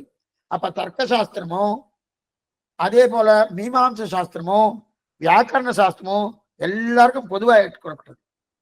சரி, இப்ப இந்த இடத்துல பாருங்க, பொதுவாக எடுத்துட்டு வரணும், ஏற்றுக்கொள்ளப்பட்டதா இருந்தோம். ஆனா ஒரு சில இடத்துல இதுல ஒரு ஆபத்து வருது. இப்ப வாதம் பண்ணணும், வாதம் பண்ணனாலே தர்க்கம் படிக்க மாட்டேன்னு சொல்ல முடியாது, தர்க்கம் படிக்கவும் சொல்ல முடியாது. சரி, அதனால அந்த சாமானிய சாஸ்திரத்தை வச்சுக்கோ, படிச்சுதான் ஆகணும். இது எல்லாருக்கும் பொதுவாக ஏற்றுக்கொள்ளப்பட்டன்னு சொல்லியாச்சு. ஏற்றுக்கொள்ளப்பட்டதா இருந்தாலும் அதுல சில ஆபத்து இருக்கு. கொஞ்சம் இனிமேதான் ஜாகிரதையா கேட்கணும். சில ஆபத்து இருக்கு. என்னன்னா, சாமானிய சாஸ்திரத்தை எழுதினவர் வேதத்தை முழுசா ஒத்துக்கொண்டவரா இருந்தா ஆபத்து இல்லை. புரியத்துக்கா சொல்றேன். இந்த இடத்துல நம்ம நிக்கிறோம், என்ன எங்க இருக்கோம் பாருங்க. இப்ப வேதாந்தத்தை நம்ம ஸ்தாபிக்கணும்னா, நிரூபிக்கணும்னா நியாயசாஸ்திரம், மீமாம்சா சாஸ்திரம், வியாக்கரண சாஸ்திரத்தை ஒத்துக்கணும். ஒத்துனதான் அதை நிரூபிக்கணும். இப்ப வியாக்கரண சாஸ்திரம் விட்டுணுங்க, இலக்கணம் அது தனி, அது சம்ஸ்கிருத பாஷைக்குன்னு ஏற்படுதே தனி, அதை தனியா வச்சுடலாம். ஏன்னா அது எல்லாருமே ஒத்துணுதாகணும். அந்த சம்ஸ்கிருத பாஷையை பௌத்தனும் ஒத்துணுதாகணும், அந்த வியாக்கரணத்தை, அதாவது இலக்கணத்தை. அதே நியாயசாஸ்திரம் தர்க்க சாஸ்திரம் சொன்னேன்னு, அது மீமாம்சா சாஸ்திரம் சொன்னேன்னு, இதுவும் சாமானிய சாஸ்திரம் தான். ஆனா இந்த சாமானிய சாஸ்திரத்தை வைத்துக்கொண்டு வேதாந்தத்தை அர்த்தத்தை ஸ்தாபிக்கணும்னு வைக்கணும்னா, அப்ப அந்த சாமானிய சாஸ்திரமும் அந்த வேதத்தின் மேல ஒரு நம்பிக்கை வைத்துக் கொண்டு அந்த வேதம்தான் பிரதானம் என்ற நிலையில இருந்து கொண்டு எழுதினவாளா இருந்தா ஆபத்தே கிடையாது. இதெல்லாம் புரிஞ்சுக்கோ, ஆபத்தே கிடையாது. ஆபத்து இல்லை. அப்படின்னா வேதத்தை முழுவதும் ஒத்துக்கொள்வரவா இருந்தார் ஆபத்து இல்லை. ஆனா இந்த இடத்துல நையாயிக்கன் தான் நியாயசாஸ்திரத்தை எழுதியிருக்கான். தார்க்கிகன் மீமாம்சன் தான் என்னது மீமாம்ச எழுதியிருக்கான். இவெல்லாம் பிரம்மத்தை அப்படியே ஒத்துண்டார்னா கிடையாது, அப்படியே ஒத்துக்கொள்ளாதவர்கள் இவர்கள். இதுதான் அடிப்படையில் நீங்க புரிஞ்சுக்கணும். பிரம்மத்தை அப்படியே ஒத்துக்கொள்ளாதவர்கள். அப்படி இருக்கச்சது அதை வைத்துக் கொண்டுதான் வேதாந்தத்தை நம்ம ஸ்தாபிக்கணும். பிரம்மத்தை ஒத்துக்கொள்ள அவ ஏதோ ஒரு கிரந்தம் பண்ணிருக்கா, அந்த கிரந்தம் தான் தர்க்க சாஸ்திரம், மீமாம்சா சாஸ்திரம். ஆனா அவ ஒத்துக்கொள்ளாத அவ என்ன எழுதியிருக்காளோ அதை வைத்துக் கொண்டுதான் நாம வேதாந்தத்தை ஸ்தாபிக்கிறோம். ஏன் சுவாமி அந்த மாதிரினா? அந்த மாதிரிதான் அந்த காலத்துல இருக்கு. அந்த நியாய சாஸ்திரம் தேவைப்படுறது, அதே போல மீமாம்ச சாஸ்திரம் தேவைப்படுறது. அப்ப நியாய சாஸ்திரம் மீமாம்ச சாஸ்திரம் வைத்துட்டு இருக்கா. சரி, அப்ப இது அவ பகவான் ஒத்துக்கல, பகவான் அவ ஒத்துக்கல. ஆக சாமானிய சாஸ்திரத்தில் எழுதினவர் தெய்வ நம்பிக்கை இருக்கிறவர் அல்லர். சாமானிய சாஸ்திரம் இது நையாயிக மதத்துல இருக்கக்கூடிய நியாயசாஸ்திரம், மீமாம்சக மதத்துல இருக்கக்கூடிய மீமாம்சா சாஸ்திரம். இவா ரெண்டு பேருமே தெய்வ நம்பிக்கை இருக்கவர கிடையாது. ஆனா இவா எழுதினதை வைத்துக் கொண்டு நம்ம வேதாந்தத்தை ஸ்தாபிக்கணும். நியாயசாஸ்திரம் மீமாம்சாட்டம் இவ எல்லாரும் பரம வைதிகர்கள் எழுதினது அல்ல, பரம வைதிகர்கள் எழுதின மீமாம்சை. இத்தனைக்கும் பல வேத சாஸ்திரத்துக்கு தான் அர்த்தம் சொல்ல வந்தது. மீமாம்சை வேதார்த்தம் அர்த்தம். ஆனால் அவரே பிரம்மத்தை இப்படி இருப்பார் அப்படி இருக்கார். அதனால்தான் எனக்கு வந்துட்டு அதனால்தான் மொத்தமா ஒத்துக்கொள்வதோ இல்லை, இவரோ இதை ஏற்றுக்கொள்வதா இருக்கிறாரே. அப்ப என்ன செய்யலாம்னா, பாருங்க, அவரோ பிரம்மத்தை ஒத்துக்கல. ஆனா அவர் எழுதின சாஸ்திரத்தினதெல்லாம் வாதத்துக்கு முறை நன்னா இருக்கு, ரீதி நன்னா இருக்கு, முறை நன்னா இருக்கு. அப்ப எப்படி எடுத்துக்கலாம், என்னமா எடுத்துக்கலாம்? அப்ப புரியறதுக்காக சொல்றேன், ஒரே ஒரு விஷயத்துல அந்த மாதிரி எடுத்துக்கலாமா சுவாமி? அவரே பிரம்மத்தை ஒத்துக்கலன்னா அவருக்கு நம்பிக்கை இல்லை. அவருக்கு நம்பிக்கை இல்லை. அப்ப நம்பிக்கை இல்லாத, அதாவது இந்த பிரம்மத்தின் மேல ஒரு பற்றுதல் இல்லாதவன், பற்றுதல் இல்லாதவர் இந்த வார்த்தை சொல்லலாமா? இது ஒரு ஒரு நம்ம அதை எடுத்துக்கலாமா? அதை எடுத்துக்காம வேற ஏதாவது நம்ம புதுசா கண்டுபிடிக்கலாம்னா இல்ல, ஆதி காலத்துல இதுதான் எடுத்துட்டு இருக்கா, அப்ப இதுதான் எடுத்தாகணும். எப்படி எடுக்கிறா பாருங்க. அந்த எடுக்கக்கூடிய ரீதிய சொல்ல வந்துதான் இத்தீந்திர மத தீபிகா. அததான் இந்த சுவாமி சீனிவாசாச்சாரியர் நமக்கு சொன்னது என்னன்னா, அதை எப்படி எடுத்திருக்கா. அதனால்தான் ஸ்ரீபாஷத்தை பெரிய விஷயமா இருக்குது. அதை அப்படியே ஃபில்டர் பண்ணி நமக்கு தர்க்க சாஸ்திரம் என்ன, வியாக்கரணத்தை விட்டுடுவோம், தர்க்க சாஸ்திரம் என்ன, அதே மீமாம்ச சாஸ்திரம் என்ன, இது ரெண்டுமே வேத வேதாந்தத்துக்குண்டான அர்த்தத்தை தெரிவிப்பதற்கு அதனுடைய உதவி தேவை. ஆனா அவ எழுதினவா பிரம்மத்தின் மேல அவர் நம்பிக்கை இல்லை. புரியத்துக்காக சொன்னேன். கோயில் ஒருத்தர் கைங்க இன்னைக்கு சிலதெல்லாம் அப்படிதான் நடக்கிறது. யாரும் தவறா நினைக்கணும். கோயில் ஒருத்தர் கைங்கரம் பண்ணிட்டு இருக்கார், அவருக்கு ஏதோ சம்பளம் கொடுக்குறார்.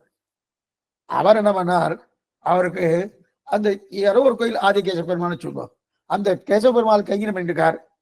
அந்த கேசவ பெருமாள் வேறு நம்பிக்கையில ஒண்ணுமில்லை, எனக்கு சம்பளம் கிடைக்கிறது அதுக்காக நான் பண்ணிட்டு இருக்கேன் அப்படின்னு பேருக்கிறார், மொழியரார், இதை பண்ணிட்டு இருக்கார் இல்லையா, அந்த மாதிரி தான் இதுவும் அந்த மாதிரி. ஆனா அவர் ஏதோ தொண்டு செஞ்சுட்டு இருக்காரு, தொண்டுன்னு சொல்ல முடியாது, வேலை வேலை அவரை பிரகாரம் வேலை வேலை செஞ்சா சம்பளம் கொடுக்குறார் அரசாங்கத்துல, அப்படி பண்றாரு இல்லையா. அதே போல புரியத்துக்கு ஒன்று சொல்றேன், அந்த மாதிரி பண்ணலாமா சுவாமின்னா, இப்ப கணக்கு பாடத்தை யாரோ ஒருத்தர் கண்டுபிடிச்சிருக்காரு, 1 2 3 4 5 6 7 கண்டுபிடிச்சிருக்காரு இல்லையா, யாரோ ஒரு பெரியவர் ஒருத்தர் கண்டுபிடிச்சிருக்கார். அவருக்கு தெய்வ நம்பிக்கை இருக்கணும், சாஸ்திரம் ஒத்துக்கணும் என்ற அவசியமே இல்லையே, அந்த அவசியமே இல்லையே. இப்ப அந்த கணக்கு பார்த்து நம்ம எடுக்கணும், முதல் திருவந்தாதி, 2ஆம் திருவந்தாதி, முதல் 10, 2ஆம் 10, திருக்கோட்டியூர் நம்பிட்ட 18 தடவை போனார். முதல் தடவை போச்சு என்ன, 2ஆவது அந்த எண்ணிக்கையெல்லாம் சொல்றோமோனோ. இப்ப அந்த எண்ணிக்கை சொல்லும்போது அந்த எண்ணிக்கையை முதல்ல ஒருத்தர் கண்டுபிடிச்சிருக்காரனோ சொன்னாரனோ, அதை சொல்லியிருக்கச்சு சுவாமி அவர் அதுல நம்பிக்கை இல்லை, நம்பிக்கை இல்லாதபடியால நான் அதை எடுத்துக்குவானு சொல்ல முடியுமானா கிடையாது. அதுல எது நல்லதோ அதை நல்லா எடுத்துக்கலாம், எது நல்லதோ அது தாராளமா எடுத்துக்கலாம், அது பூர்த்தியா எடுக்கணும். அந்த அந்த பிரமாணத்தை அப்படியே நம்ம எடுத்துக்கணும்ன்ற அவசியம் கிடையாது. அந்த பிரமாணத்துக்குள்ள எது நமக்கு தேவைப்படுறதோ அதை மட்டும் தாராளமா எடுத்துக்கலாம். மீமாம்சகனாகட்டும் நியாயசாஸ்திரமாகட்டும் அவனுக்கு தெய்வ நம்பிக்கை இல்லைன்னாலும் அவ சொன்ன சில விஷயங்கள், இதுல சில பேர்லாம் சொல்லுவா பாருங்க, என்ன சொன்னான்னு பாருங்க, யார் சொன்னான்னு பார்க்காதீங்க, யார் சொன்னான்னு பார்க்காதீங்கோ, என்ன சொன்னான்னு பாருங்க அப்படின்னு. ஆனா பகவான் விஷயத்துல என்ன சொல்லணும், என்ன சொன்னான்னு பார்க்காதீங்கோ, யார் சொன்னான்னு பாருங்க. 2 விஷயம் நல்லா பாருங்க. பகவான் விஷயத்துல என்ன சொன்னான்னு பார்க்காதீங்கோ, யார் சொன்னா, பகவான் சொன்னாரா எடுத்துக்கோ, அது என்னதுன்னு பார்க்காத. ஆனா நம்ம விஷயத்துல என்ன, யார் சொன்னா பார்க்காத. சுவாமி அவர் கசாப்பு கடையில் இருக்கிறவர், அவர் சொன்னாரு என்ன சொன்னாருன்னு பாருங்க, மேல வரப்படுது, அதுவும் மேல வரப்படுது, பாகவதத்துல வரப்படுது மேல. எதுக்கு சொல்ல வந்தோம்னா அத்தனையும் இருக்கு இல்லையா, அதனால இங்க பண்ணியிருக்காரு. அதே போல கணக்கு முதல்ல கண்டுபிடிச்சு கொடுத்தவர், அவருக்கு தெய்வ நம்பிக்கை இல்லாத சாஸ்திரம் ஒத்துக்கல, அதான் அந்த கணக்கு நான் எடுத்துக்க மாட்டேன்னு சொல்ல முடியுமானா கிடையாது, எடுத்துக்கிறோமோனோ. அதே போல இந்த நியாய சாஸ்திரமாகட்டும் மீமாம்ச சாஸ்திரமாகட்டும் அவர் தெய்வ நம்பிக்கை இல்லை, அதெல்லாம் அவர் சொல்ல எடுத்துக்க மாட்டேன். அதுல எது எதெல்லாம் நமக்கு உபயோகப்படுதோ என்ன எடுத்துக்கணும். அதுதான் நம் சம்பிரதாயத்துல, உடனே நம் சம்பிரதாயத்துல இந்த சாஸ்திரம் எல்லாம் இப்படி சொல்லியிருக்கு, ஆனால் வேதாந்தம் படிக்க வர பாருங்க, வேதாந்தம் படிக்க நேரே வந்து விட போகிறார்களா, அது படிக்கூடாது. என்ன பாருங்க, வேதாந்தம் நேரா படிக்கப்படாது, நேரா படித்தா புரியாது. அப்ப என்ன பண்ணணும், அப்ப வேதாந்த காலக்ஷேபத்துக்கு அவ என்ன பண்ணும், நியாயசாஸ்திரம் என்ன மீமாம்ச சாஸ்திரம் என்ன, இதை படிச்சுதான் வேதாந்த காலக்ஷேபத்துக்கு வரணும். இப்ப நம்ம பண்றது வேதாந்த காலக்ஷேபம். இப்ப வேதாந்த காலக்ஷேபம் வரணும்னா நியாயசாஸ்திரம் மீமாம்ச சாஸ்திரம் படிச்சுட்டு வரணும். சரி சுவாமி, அப்ப காலக்ஷேபம் வரணும். அப்ப அதே போல மீமாம்சம் முடிஞ்சும் வேதாந்த காலக்ஷேபம் வரணும். ஆனால் யாராக இருந்தாலும் அவர்களுக்கு வேதாந்தம் வேணும். நல்லா பாத்துக்கோ, வேதாந்தம் வேணும். அந்த வேதாந்தம் வேணும்னா நியாயசாஸ்திரம் என்ன மீமாம்ச சாஸ்திரம் என்ன அவர்களுக்கு தேவையில்லை, நியாயசாஸ்திரம் மீமாம்சம் தேவையில்லை. ஆனா வேதாந்தத்துக்கு போகணும், பக்தியோடு போகணும்னா, உபாசனத்தோடு போகணும்னா, அப்ப நியாயசாஸ்திரம் மீமாம்ச சாஸ்திரம் பார்த்தாதான் வேதாந்தம் புரியும். என்ன பண்ணுவோம்? நியாயசாஸ்திரம், இப்ப நியாயசாஸ்திரம் யார் பிரவர்த்தகாச்சாரியரோ அவர் உட்கார்ந்து நம்ம சேவிக்கல. மீமாம்சா சாஸ்திரம் யார் பிரவர்த்தகாச்சாரியரோ அவரை உட்கார்ந்து நம்ம சேவிக்கல. ஆனா அவ சொன்ன கருத்து எடுத்துட்டாச்சுன்னா அப்பதான் வேதாந்தம் புரியும். என்ன பாருங்க, நியாயசாஸ்திரத்தை மீமாம்சா சாஸ்திரத்தை எடுத்துட்டு கையாண்டாதான் வேதாந்தத்தில் சொல்லப்பட்ட கருத்து நமக்கு புரியும். இல்லைன்னா புரியறது ரொம்ப சிரமமா இருக்கும். அதனால அதை எடுத்துட்டா சரி. அந்த நியாயசாஸ்திரமும் அதே போல மீமாம்சா சாஸ்திரமும் என்னாச்சு, பகவான் மேல நம்பிக்கை இல்லாதவ எழுதியிருக்கா. எடுத்துக்கலாமா சுவாமி? இந்த வேதாந்த தேசம் விசாரம் பண்ணியிருக்காரு. நாங்க அவளை எடுத்துக்கலையே. அவ சொல்லப்பட்ட கருத்து சாஸ்திரத்தோடு எதெல்லாம் ஒத்து போறதோ அதை எடுத்துப்போம். சாஸ்திரத்தோடு எதெல்லாம் ஒத்து போகலையோ அதை எடுக்க மாட்டோம். வேதாந்த தேசிகா தான் தெரிவிக்கிறாரு. இத நன்னா புரிய வைக்கணும். இந்த விஷயத்தை நன்னா புரிய வைக்கணும். இந்த பாருங்க, வேத சாஸ்திரம் இருக்கு, வேதாந்த சாஸ்திரம் இருக்கு. அந்த சாஸ்திரம் புரியணும்னா நியாயசாஸ்திரம் என்ன, மீமாம்சா சாஸ்திரம், இப்ப வியாக்கரணத்தை விட்டுருங்க, மீமாம்சா சாஸ்திரம்னு இதெல்லாம் எடுக்கணும். ஆனா இதெல்லாம் எடுக்கணும்னா அந்த வேத நியாயசாஸ்திரத்துல மீமாம்சா சாஸ்திரம் சொல்லப்பட்ட கருத்து அத்தனை எடுக்கப்படாது. அத்தனை எடுத்துச்சுன்னா அப்ப வேதாந்தத்துக்கு முரண்பட்ட விஷயமா போயிடும். அப்ப எது தேவையோ, வேதாந்தத்தோடு எது ஒத்து போறதோ அதை எடுத்துக்கிறோம் இல்லையா, அதை தெரிவிக்கிறோமோ, அதை தெரிவிப்பதற்காகத்தான் சீனிவாச சுவாமி அங்கிருந்து எல்லாத்தையும் திரட்டுறார். இங்கிருந்து நியாயசாஸ்திரம் என்ன, மீமாம்ச சாஸ்திரம் என்ன, அதெல்லாம் திரட்டுறார். திரட்டி இன்னும் மேல வேதாந்த காட்சமரத்துக்கு என்ன வேணுமோ அதை நமக்கு கொடுக்கிறார். அதை கொடுக்கறதுக்காக தான் யதீந்திர மத தீபிகா. புரியுதா? இப்ப இவர் கொடுக்கிறார். இப்ப ஸ்ரீபாஷ்யம் வாச தெரியாதா சுவாமி? இப்ப இது ஸ்ரீபாஷ்யம் இல்லையா? இதில் சொல்லப்பட்ட கருத்துக்கள் ஸ்ரீபாஷ்யத்துல உண்டு. ஆனா இதை தெரிஞ்சின்றமே இதுதான் ஸ்ரீபாஷ்யம் கிடையாது. இன்னும் நிறைய இருக்கு. அடி உடனே சில பேர் 2-3 பேர் போன் பண்ணி கூட கேட்டா, அப்ப இது குட்டி ஸ்ரீபாஷ்யம் வச்சுக்கலாமான்னா சொல்லிக்கலாம். அப்ப என்ன, ஸ்ரீபாஷ்யத்தில் சொல்லப்பட்ட கருத்து இங்க சுருக்கமா சொல்லியிருக்கு அப்படின்னு அர்த்தமான கிடையாது. இது திருமந்திரம் அகாரத்துக்குள்ளே அனைத்தும் அடக்கம். அதான் அகாரம் என்ன சொல்லித்தோ அதுதான் திருமந்திரம் சொல்றது அப்படின்ற அந்த மாதிரி இல்லை. இதுல சொல்லப்படாத விஷயங்கள் நிறைய ஸ்ரீபாஷ்யம் சொல்லப்பட்டிருக்கு. இருந்தாலும் இந்த சாஸ்திரத்துடைய நிலை என்ன அது பூர்ணமா சொல்லமோனோ, அதுக்குதான் சுவாமி சீனிவாசாச்சாரிய பெரிய பிரயத்தனப்பட்டு பண்ணார். அப்ப காலனி அது மாத்திரம் இல்ல, இந்த யதீந்திரனுடைய மதம், அந்த மதம் நன்னா தெரிஞ்சுக்கணுமோனோ, அதுக்கு என்ன வேணுமோ அதை மட்டும் நான் உங்களுக்கு சொல்றேன். இதான் ரொம்ப முக்கியம். ஸ்ரீபாஷம் போயிட்டு 8 வருஷம் 9 வருஷம் ஆகும். அதை மட்டும் உங்களுக்கு சொல்றேன் அப்படின்னு திரட்டி மேலே வேதாந்த காலம் பண்றதுக்கு என்ன வேணுமோ அப்படின்னு. இல்லைன்னா நீ முழுக்க அதை படிச்சுட்டு வான்னா அது நடக்குமா? நடக்காது. நியாயசாஸ்திரம் வாசிக்கணும், மீமாம்ச சாஸ்திரம் வாசிக்கணும், வியாக்கரண சாஸ்திரம் வாசிக்கணும். சுவாமி என்னைக்கு சுவாமி முடியறது, என் வாழ்க்கையை போட்டு போட்டுருக்கு. அதான் தெரியும். அதனாலதான் சுவாமி என்ன பண்ணான்னா, ஒரு தேன் இருக்கு. தேனு, அந்த தேனு அந்த புஷ்பத்துக்குள்ள போயிடுச்சுன்னா புஷ்பம் பூர்த்தியா எல்லாத்தையும் கிரகிக்காது. அந்த வண்டு, அந்த தேனி என்ன பண்ணும், அந்த தேன் வண்டு அந்த தேன் மட்டும் எடுக்கணும். அதே போல இவர் நியாயசாஸ்திரத்திலிருந்து அதே போல மீமாம்ச சாஸ்திரத்திலிருந்து எடுக்கணும். எதை எடுத்தா வேதாந்தத்துக்கு விரோதமாக இருக்கக்கூடிய நியாயசாஸ்திரம், அதாவது என்ன பாருங்க, வேதாந்தத்துக்கு விரோதமா இருக்கு. அதாவது ஏற்கனவே இருக்கு நியாயசாஸ்திரம், நிறைய விஷயங்கள் இருக்கு. ஆனா வேதாந்தத்தோடு ஒத்து போகாத நிறைய விஷயங்கள் வேத நியாயசாஸ்திரத்தில் இருக்கு. ஆனா அந்த சாஸ்திரத்துல எடுக்காம வேதாந்தத்தோடு ஒத்து போகுமோ அந்த இப்ப ஒண்ணு வேண்டாம், பகவானே வேதாந்தத்தோடு ஒத்து போற பகவானை தான் எடுத்துப்போம். இல்ல வேதாந்தத்தோடு ஒத்து போகாத பகவானா என்ன எடுத்துப்போனா எடுத்துக்க மாட்டோம். பகவானுக்கு ஆமா சாஸ்திரம் தான் பிரதானம். பகவானை காட்டிலும் சாஸ்திரம் தான் பிரதானம். புரியத்துக்காக பௌத்த சாஸ்திரம் யார் கொடுத்தது? கள்ள வேடத்தை கொண்டு போய் புறம்புக்க வாரம்னு பகவான் தான் புத்தனை அவதாரம் பண்ணார். பகவான் தான் புத்தனை அவதாரம் பண்ணார். அந்த பௌத்த சாஸ்திரம் எடுத்துக்கலாமா? சாஸ்திர விரோதம். நம்முடைய அதை எடுத்துக்கல. ஒண்ணு வேண்டாம். ஏன் நம்ம இதுலயே வரலாமே, பரசுராம அவதாரத்தை எடுத்துக்கிறோமா? சாஸ்திர விரோதமா நிறைய இருக்கு அதுல, எடுத்துக்கிறது. கார்த்தவீரிய அர்ஜுனுடைய விஷயத்தை எடுத்துக்கிறோமா? அதுவும் பகவானுடைய அவதாரம் தான். அவேச அவதாரம் வச்சுக்கோ, எடுத்துக்கிறோமாண்ணா? இல்லையே. சாஸ்திர விரோதம் சிலதெல்லாம் இருக்கு.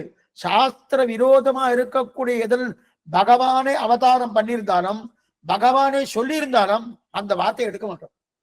ஒண்ணுமில்லாத பகவானே சாஸ்திர விரோதமா சொல்லி இருக்கக்கூடிய வார்த்தை எடுக்க மாட்டோம்னா, யாரோ ஒரு சாமானியப்பட்ட நியாயசாஸ்திரம் எழுதியிருக்கா, அவன் சாஸ்திரத்துக்கு விரோதமா சொன்னா எழுதி பண்ணா எடுத்துக்க மாட்டான்.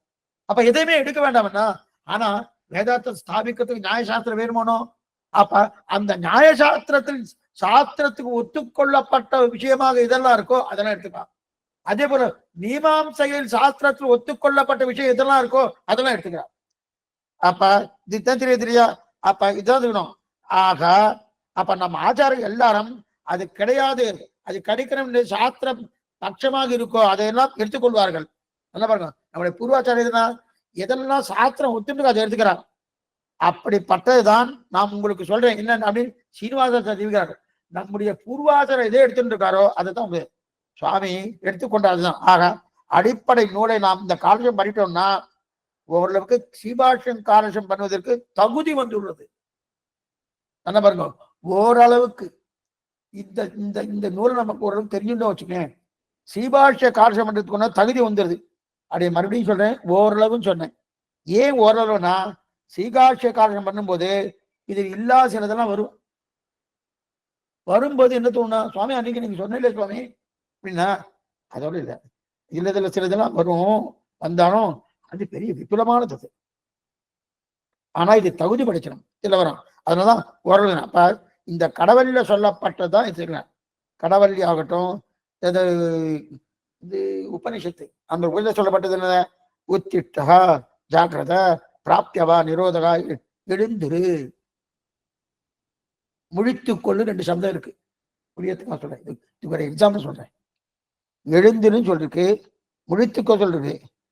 இப்ப எழுந்திருன்னா என்ன, முழிச்சுக்கோன்னா என்ன? ரெண்டும் ஒன்னா? ரெண்டும் வெவ்வேறு. வேண்டியவற்றை முயற்சி பண்ண என்கிறது. எழுந்திரு என்பது வேறு, முழித்திரி என்பது வேறு. சில பேர் முழிச்சுட்டு இருப்பா, படுத்துட்டே இருப்பா. படுத்துட்டு முழிச்சுன்னா அப்படியே ஒரு ஆராய்ச்சி பண்ணிட்டே விட்டத்தை பார்த்துட்டு என்ன எத்தனை நட்சத்திரங்கள் இருக்கு அப்படின்ட்டு. அது இல்லை, ஏதோ சிந்தனையில் இருக்காலும் அது கிடையாது. ராத்திரி தூங்கும் போது கண்ணி மூடிடும், ஆனா அந்த சிந்தனை போகாது. அததான் எழுந்துக்கோ அப்படி இப்படி சொல்றதுனோ. எழுந்திரு என்பது வேறு. நாம் ரொம்ப நாள் தூங்கிட்டோம்னா எழுந்திருன்னு அர்த்தம். முழிச்சு கொள்வது வேறு. ஆத்மா நீ என்று தெரிஞ்சு கொள் என்று அர்த்தம். முழிச்சுக்கோனா என்ன அர்த்தம்? ஆத்மா நீ தெரிஞ்சுக்கோ, நீ பரமாத்மாவுக்கு சேஷபோதன், அதை அறிந்து கொள்வதுதான் உனக்கு அறிவு. அதை குறிக்கிறது அது என்னது? முழிச்சுக்கோன்னு அர்த்தம். முழிச்சுக்கோன்னா அண்ணா ஞானம் வருதுன்னு அர்த்தம். ஆத்ம ஞானத்தை பத்தி தெரிவிக்கிறது.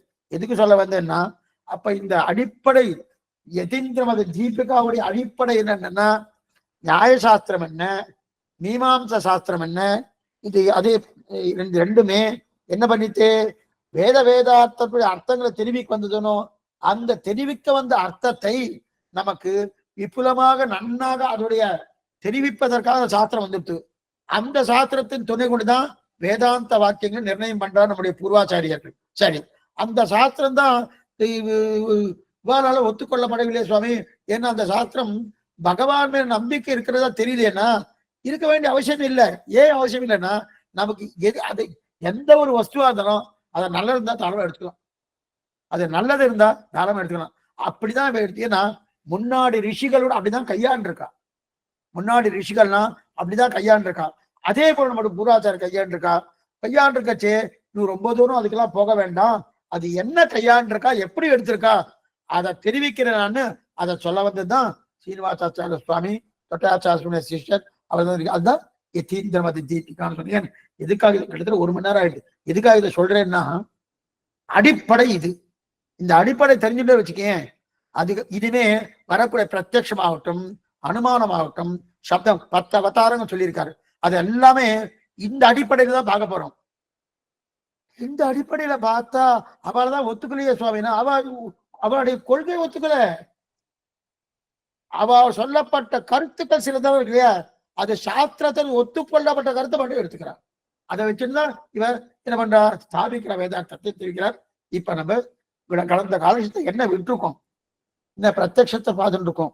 என்ன விட்டோம்னா கடைசியை நம்ம பார்த்தது சங்கம், சங்க பாண்டரகா, சங்கம் வெளுப்பா இருக்கும். சங்கம் வெளுப்பா இருக்கிற சங்கத்தை போய் மஞ்சள் சொல்றானோ அது பொய் தானே, அது உண்மை இல்லையேன்னு, அதுவும் உண்மைதான் தெரிவிக்கிறார். பிரத்யக்ஷம்னாலே எதை பார்த்தாலும் உண்மைன்றார். நேரா பார்த்துட்டியா, அது பார்க்கறச்சே அது பிரமம்.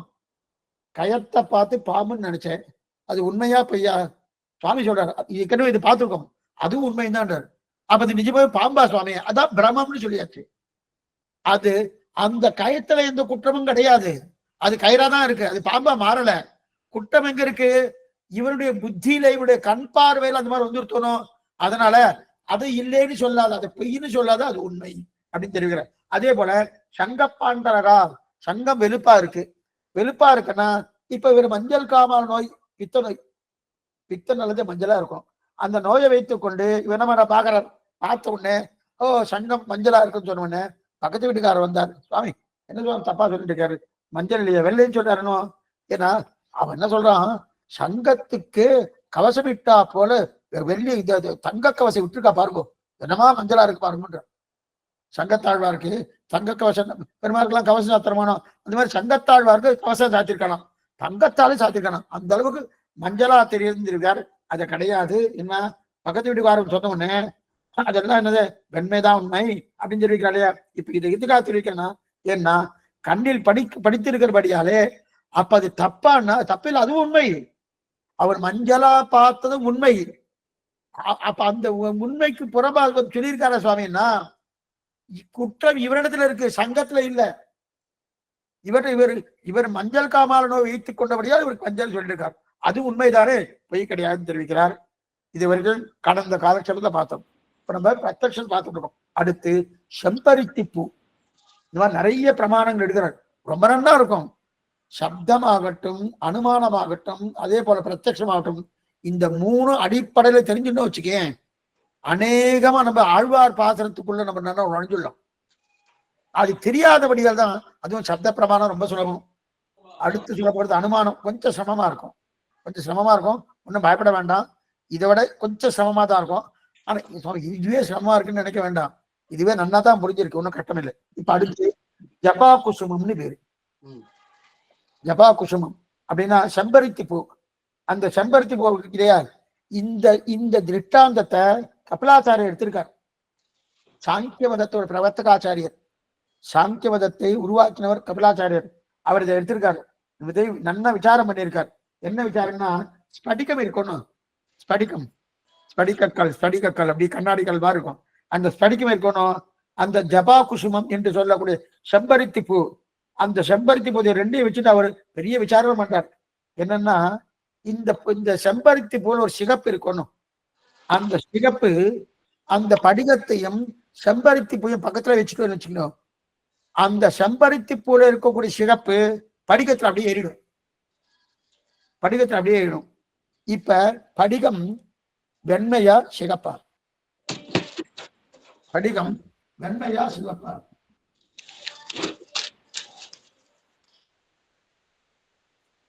படிகம் வெண்மையா சிகப்பான்னா, சுவாமி அது வெண்மைதான் சுவாமி, ஆனா இப்ப சிவப்பா இருக்க சுவாமி, இப்ப அது பொய் இல்லையா? அதுவும் பொய் கிடையாது. இதுதான் சுவாமி சொல்றாரு, அதுவும் பொய் கிடையாது. இது பொய்யான கிடையாது, அது பொய் இல்லை. ஏன்னா இதுக்கு ஒரு தன்மை இருக்கு. அதே ஸ்படிகத்தை எடுத்து ஒரு புஸ்தகத்தை பக்கத்துல வைங்கோ, அப்ப அதனுடைய இது இருக்கிறதா புஸ்தகத்தை பக்கத்துல வச்சா வச்சா அப்ப ஜப்பா குசுமம் தெரியுமா, அந்த சிகப்பு தெரியுமான்னு தெரியாது. ஆனா அந்த ஸ்படிகத்தை அதே அந்த ஜபா குசுமம் என்று சொல்லக்கூடிய செம்பருத்தி புஷ்பத்துக்கு பக்கத்துல வச்சா நல்லா தெரியுதுன்னா, அந்த குசுமத்தை தன்னிடத்திலே பிரதிபலிக்கக்கூடிய சக்தி அந்த ஸ்படிகத்தில் இருக்கு.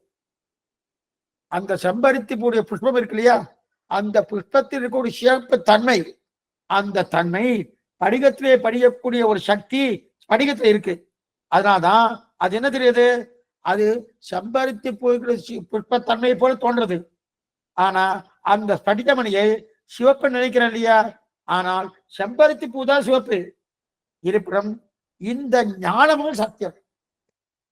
ஸ்படிகத்தை சிவப்பு நினைச்சணும், ஏன்னா படிகம் இல்லதான், அது என்னன்னா தண்ணீர் இருக்கக்கூடிய நிறமா இருக்கும். ஆனா அத இந்த செம்பருத்தி பூ பட்ட உடனே அதோடைய நிலையில அது மாறுறதோனும் அதுக்கு அந்த சக்தி இருக்கு. உடனே அந்த சிகப்பை தானே ஏற்றிக்கும். ஏற்றின்னு கொடுத்தோன்னே சுவாமி அது இது உண்மையான இதுக்கு வெள்ளதான், இப்ப இது பொய் அப்படின்னு சொல்ல முடியுமானா பொய் கிடையாது. ஏன்னா அந்த சக்தி அதுல இருக்கு. அதுவும் சத்தியம். ஏன்னா அதற்கு ஒரு சக்தி இருக்கு. புரியத்துக்கா சொல்றேன், புரியத்துக்கா சொல்றேன். சூரியன் தண்ணீரை பட்டு வச்சுக்கோங்க, தண்ணில பட்டு பிரதிபலிக்கிறா இல்லையா, தண்ணில பட்டு பிரதிபலிக்கச்சே அதை நிறைய பேர் போட்டோ எல்லாம் எடுத்து பெரிய அவார்டெல்லாம் வாங்கியிருக்கா தெரியுமோன்னு.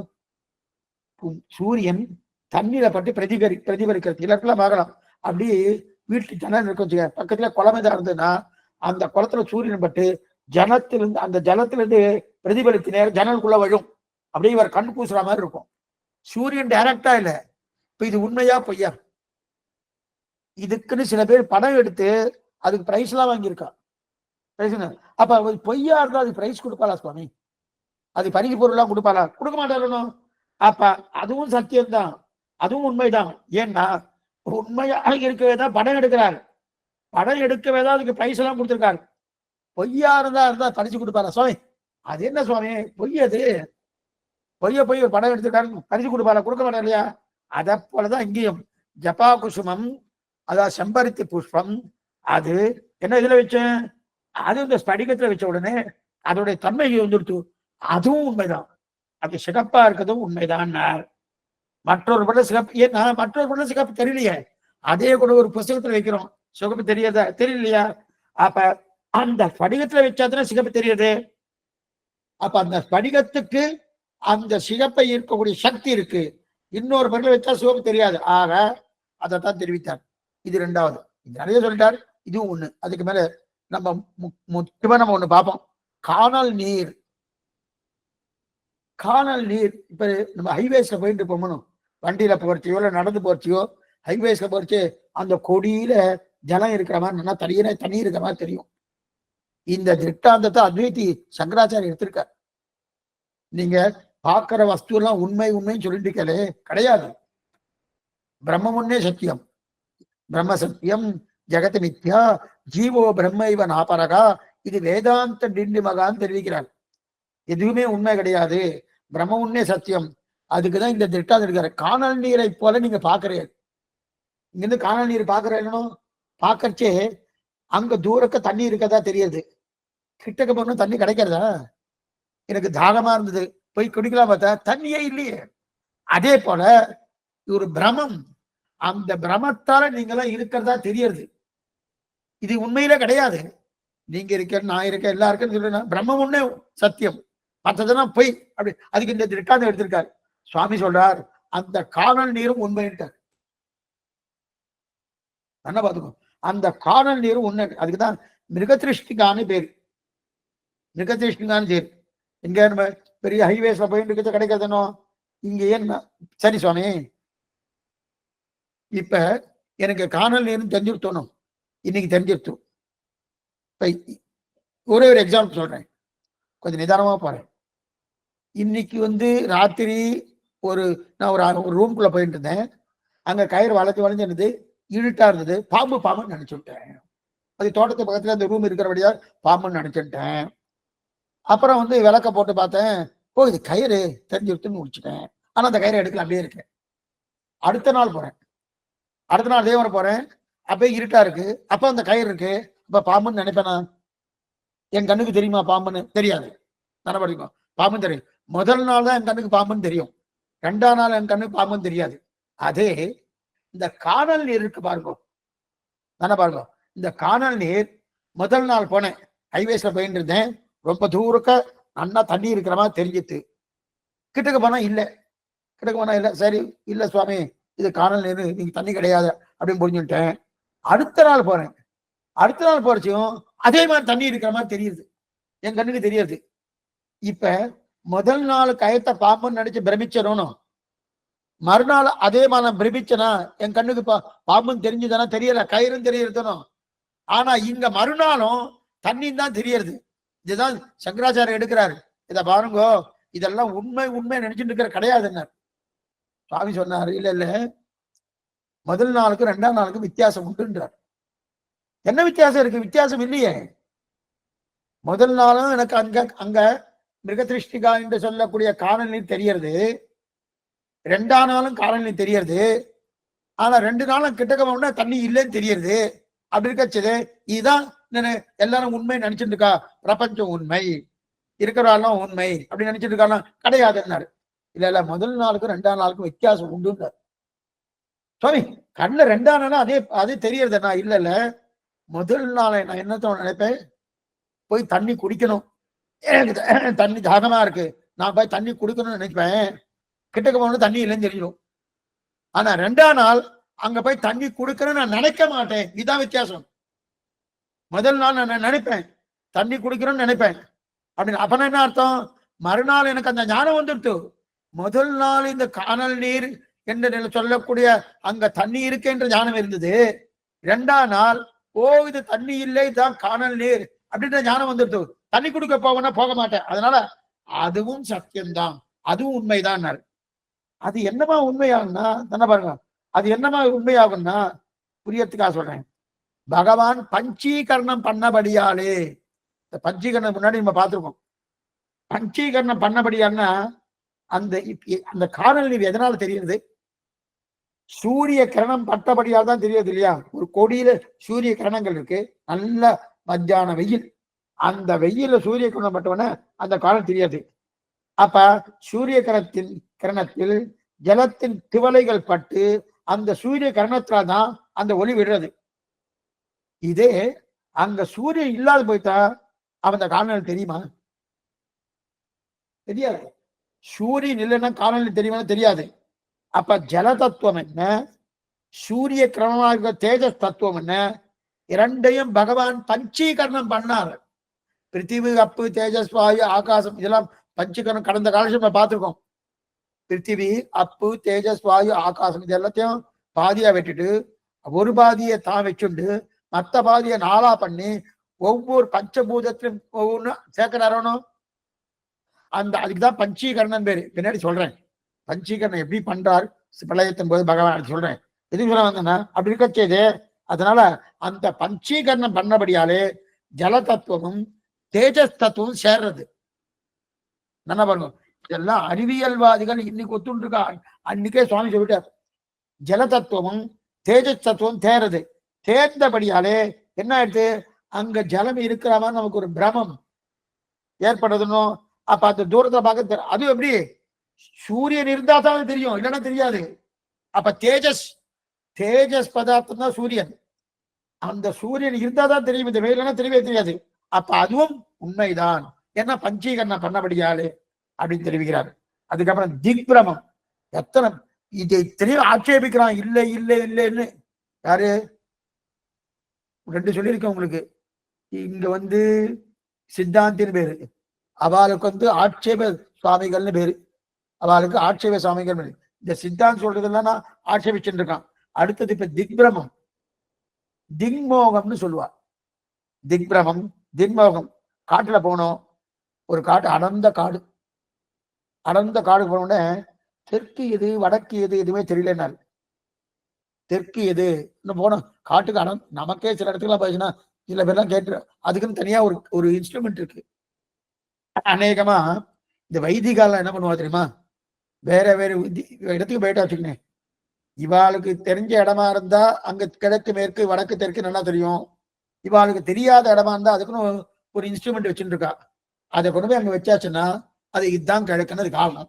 உடனே என்ன பண்ணா, கிழக்க வச்சு கும்பத்தை வைக்கணுமோனோ, புண்ணியாவசம் பண்ணணுமோ, எந்த காரியம் பண்ணணும் கிழக்கு நோக்கி இருக்கணுமோனோ, வடக்கு எது கிழக்கு எது தெற்கு எது மேற்குன்னு தெரியணுமோனோ, அதுக்கு தான் வைதிக காரியம் பண்ணணும்.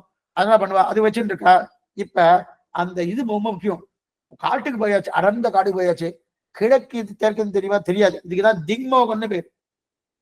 திக்மோகம் அநேகமா வண்டி ஓட்டுறா பாருங்க, இந்த கால் டாக்ஸி எல்லாம் ஓட்டுறா பாருங்க, வெளியூருக்குலாம் போறா பாருங்க, அந்த வண்டி ஓடுறவர்கள் அந்த திசை ஞானம், இந்த திக் ஞானம் ரொம்ப முக்கியம். ஏன்னா இன்னைக்கு நிறைய ஹைவேஸ் வந்துடுச்சு. அது ஹைவேஸ் வந்தது மட்டும் பெரிய விஷயம் இல்லை. இதுல ஊருக்குள்ள போகிறதுக்கு ஒரு பாதை, ஊருக்கு வெளியில போறதுக்கு ஒரு பாதை அப்படின்னு வச்சுட்டு இருக்கா இல்லையா? இந்த 2 பாதை மாத்தி, அந்த காலத்துல அதுக்கு ஒரே பாதையா தான் இருந்தது. 2 பாதை மாத்தினபடியாலே ஊரே மாறிடுச்சு. ஊரே இப்ப உள்ளுக்குள்ள போயிடுச்சு. ஹைவேஸ் தனியா இருக்கு இல்லையா? அவளுக்கு இது கிழக்காது தெற்காது மேற்காது, அவளுக்கு ரொம்ப இதெல்லாம் முக்கியம். எதுக்கு சொல்ல வந்தேன், இதை வந்து பெரியவாச்சார்மை தன் வியாக்கியானத்தை எடுக்கிறார். திருமாலை வியாக்கியானத்துல என்ன தெரியுமா தெரிவிக்கிறார்?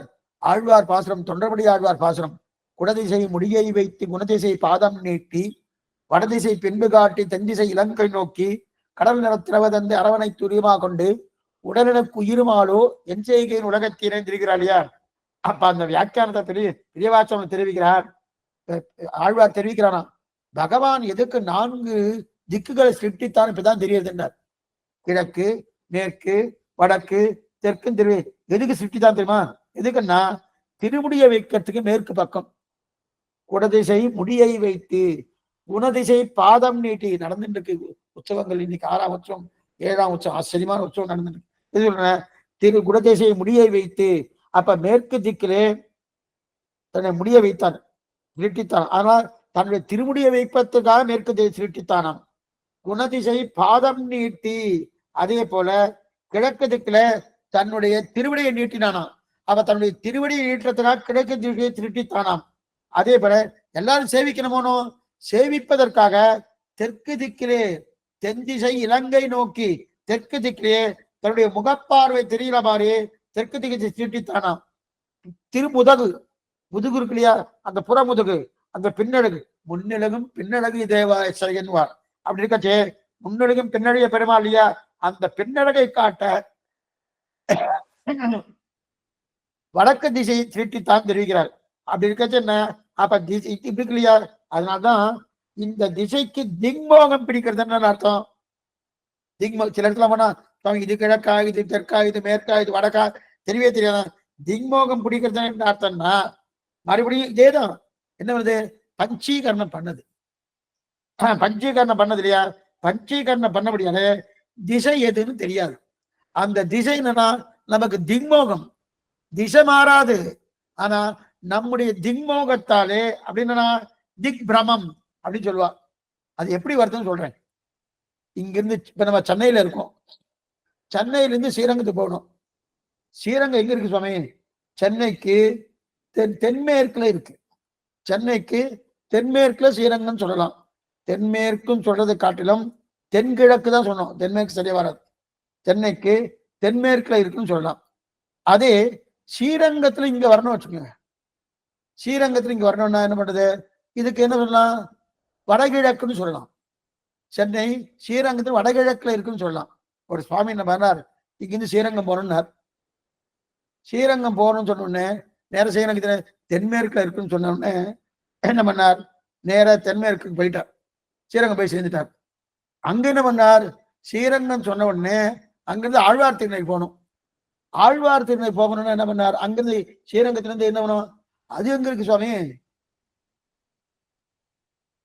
தப்பா சொல்லியிருக்கேன், ரொம்ப தப்பா சொல்லியிருக்கேன். அது எங்க இருக்கு, ஆழ்வார் திருநெல்வேலி ஸ்ரீரங்கத்துல தெற்கு பக்கம், தெற்கு பக்கம் போகணும். இன்னும் அதுக்கு இன்னும் தெற்கு பக்கம் போகணும். தெற்கு பக்கம் போயாச்சு, போய் சேர்ந்துட்டார். சேர்ந்த உடனே அங்க என்ன பண்ணார், அப்ப ஆழ்வார் திருநெல்வேலி போனோம்னா இது போகணும்னார். அப்ப எப்படி தென்மேற்குல போனோமோ அதே போல தென்மேற்குல போனா ஸ்ரீரங்கம் வந்து நினைச்சிட்டு போனார். எங்க போயிட்டார், நேரம் சமுத்திரத்துக்கு போயிட்டார். சமுத்திரத்துக்கு, திருச்செந்தூர் சமுத்திரத்துக்கு போயிட்டார். அப்பனா திக்கு அவருக்கு தெரியல. இந்த திக்கு தெரியல, திக்கு தெரியாதபடி இந்த திக்பிரமம்னு பேரு. இங்கிருந்து போறச்சே கிழக்கு மேற்கு தெற்கு வடக்கு வேற விஷயம், அங்கிருந்து வரும்போது மாறும் இல்லையா. இப்ப அந்த மாதிரி அப்படி கிழக்க பார்த்து இருக்கேன்னா இப்ப திரும்பிட்டேன்னா மேற்க பார்த்து இருக்கேன்னு அர்த்தம். ஆனா மேற்கு கிழக்கு மாறுமானா மாறவே மாறாது, அது மாறாது, அது அப்படியேதான் இருக்கும். நாம தான் அதை மாத்திக்கிறோமோ, அப்ப நம்ம புரிஞ்சுக்கிறோமோ அதை இது இது போல மஞ்சள் காமாலை நோய் இருக்கிறவன் சங்கத்தை பார்த்து மஞ்சள்னு சொன்னான்.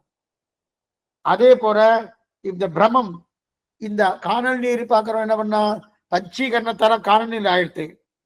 அப்ப அதே போல திசை என்ன ஆயிடுத்து, உன் கண்ணுல ஏதோ ஒண்ணு இது இருக்கு, என்ன இருக்கு, இந்த திசை மாறி போயிருக்கு, நீ மாறி இருக்க, நீ மாறி இல்லையா, அதனால அது மாதிரி ஆயிடுச்சு இல்லையா. இதத்தான் இந்த திசையை வந்து தார்க்கிகன் நியாயசாஸ்திரம் பண்ணணும் தனி திரவியம்னு சொல்றான். திசைய தனி திரவியம்னு சொல்றான். 9 திரவியங்கள் பார்த்தோமோ, அந்த 9 திரவியம் சொல்லும் போது திக்க தனி திரவியம் சொல்றான். அது நம்ம சாஸ்திரக்கார ஒத்துக்கிறேன். ஏன்னா திக்கு தனி திரவியமே கிடையாது. ஏதோ ஒரு திரவியத்தை வைத்துக் கொண்டுதான் திசை சொல்வது, அதான் உண்டு. இங்க தனி திரவியமா இருந்தா திரவியம்னால மாறப்படாது. என்ன திரவியமாக இருந்தால் மாறப்படாது. அந்த திரவியம் ஜலம் என்று இருந்தால் எங்கிருந்தாலும் ஜலம்தான். அதே போல ஆக நீயும் இருந்தாலும் அக்னிதான். அக்னி அதே போலதான். ஸ்ரீரங்கத்தில் அக்னி வேறு, சென்னை குறிக்கிற அக்னி வேறு கிடையாது. இது சொல்ல வந்தனா. ஆனா சென்னையிலிருந்து ஸ்ரீரங்கம் போகும்போது திக்கு மாறுறது. அதே ஆழ்வார் திருநகரிலிருந்து ஸ்ரீரங்கம் வரும்போது திக்கு மாறுறது. எப்படி மாறியதோ அப்ப அது தனி திரவியமே கிடையாது, தனி திரவியமே இல்லை என்றார். ஏன்னா இதற்கு இது எதுக்குன்னா வடக்கு மேற்கு தெற்கு கிழக்கு இதெல்லாம் வரையறுக்கப்படுதுன்னா ஒரு பொருளை வைத்துக் கொண்டு. அப்ப இந்த வஸ்து ஸ்ரீரங்கம் இங்க இருக்கு. இப்ப ஒண்ணு வேணாம். இப்ப திருமலையிலிருந்து ஸ்ரீரங்கம் திக்கே வேறு. அதே ஸ்ரீரங்கத்திலிருந்து திருமலை திக்கே வேறு. அது வச்சிருக்கலையா? அதனால அந்த பொருளை வைத்துக் கொண்டுதான் கிழக்கு சொல்றோமே தவிர இந்த பொருளை வைத்துதான் வடக்கு என்கிறோம். அதனால இந்த திக்கும் பொய் ஆகாது. என்ன புரியுறதா? இப்ப சென்னையிலிருந்து ஸ்ரீரங்கம் போறேன், ஸ்ரீரங்கத்திலிருந்து சென்னைக்கு போறேன். அப்ப ரெண்டுமே ஒரே திக்கு சொல்ல முடியுமா? சொல்ல முடியாது. இப்ப திக்கு மாறிட்டுதான் மாறும். அதனால நம்மளுடைய நிலை தான் மாறுது. அதனால அது திக்பிரமம். அப்ப திக்கும் பொய் ஆகாதுன்னு. அடுத்தது ஒரு தீபம், ஒரு சக்கரம் இருக்குன்னு வச்சுக்கோ. ஒரு சக்கரத்துல சுத்தி தீபத்தை ஏற்றிட்டா, கொல்லிக்கட்டையை வச்சு ஏத்திருக்கா. ஒரு 10 கொல்லிக்கட்டையை வச்சு சக்கரத்தை ஏத்திட்டா. இந்த விளையாட்டுலாம் காமிக்கிறா பாருங்க. அப்படியே சக்கரத்தை சுத்துவா. அப்படியே சுத்திட்டு இருக்கச்சே அப்படியே சுத்தி ஒரே தீபமா தெரியும். ஆனா அதுக்குள்ள 10 கொல்லிக்கட்டையை வச்சு ஏற்றிருக்கா. 10ம் தனித்தனியா எரியறது. சக்கரத்துல அதை வச்சிருக்கா தனித்தனியா. அதை சுத்தி விட்டாச்சுக்கேன். சுத்தி விட்டாச்சுன்னா சுத்தி சுவாமி ஒரே நெருப்பு, ஒரே நெருப்புன்னு சொல்றா இல்லையா? ஒரே நெருப்புன்னு சொன்னாரு. அது பொய்யா? பொய் இல்லையானா? அது பொய் ஞானமானா? சத்தியமான ஞானம். அதாவது உண்மையில் எல்லாரும் நெருப்பு இருக்கான்னா இந்த நெருப்பிற்கு அந்த நெருப்பு இடைவெளி இருக்கு. இந்த இந்த கொல்லிக்கட்டை, இந்த கொல்லிக்கட்டை, அதுக்கடுத்து இன்னொரு கொல்லிக்கட்டை, 3, அதாவது 10 கொல்லிக்கட்டை தனித்தனியா வச்சிருக்கா. ஒவ்வொரு கொல்லிக்கட்டையும் தனித்தனியா இருக்கிறது. அந்த தனித்தனியா இருக்கக்கூடிய அது சக்கரத்துல இருக்கு. அந்த சக்கரத்தை சுத்தினா நல்லா வேகமா சுத்தும் போது ஒரே தீயா தெரியும், நம்ம கண்ணுக்கு தெரியாது. இப்ப ஒரே தீயா தெரியறதுனும் இது பொய் தானே? பல பல தீகள் தானே, பல பல கொல்லிக்கட்டை தானே? இல்ல ஒண்ணுதான், அதுவும் சத்தியம் தானே. அதாவது உண்மையில் எல்லா இடத்துலும் நெருப்பு இருக்கான்னா என்ன பாருங்க, ஒவ்வொரு நெருப்பத்துக்கும் இடைவெளி இருக்கு. ஒவ்வொரு நெருப்புக்கும் ஒரு 6 அங்குலம் இடைவெளி இருக்கு. இடைவெளி இருக்கு. ஆனா சுத்திர உடனே மொத்த இடத்துல நெருப்பு இருக்கா தோடுதனும். அது பொய்யான்னா பொய் கிடையாது, பிரமம்னு பேரு. அதுக்கு என்ன பேரு? பிரமம். பிரமம் தானேன்னா. ஆனா இந்த இடத்துல அது சத்தியம்.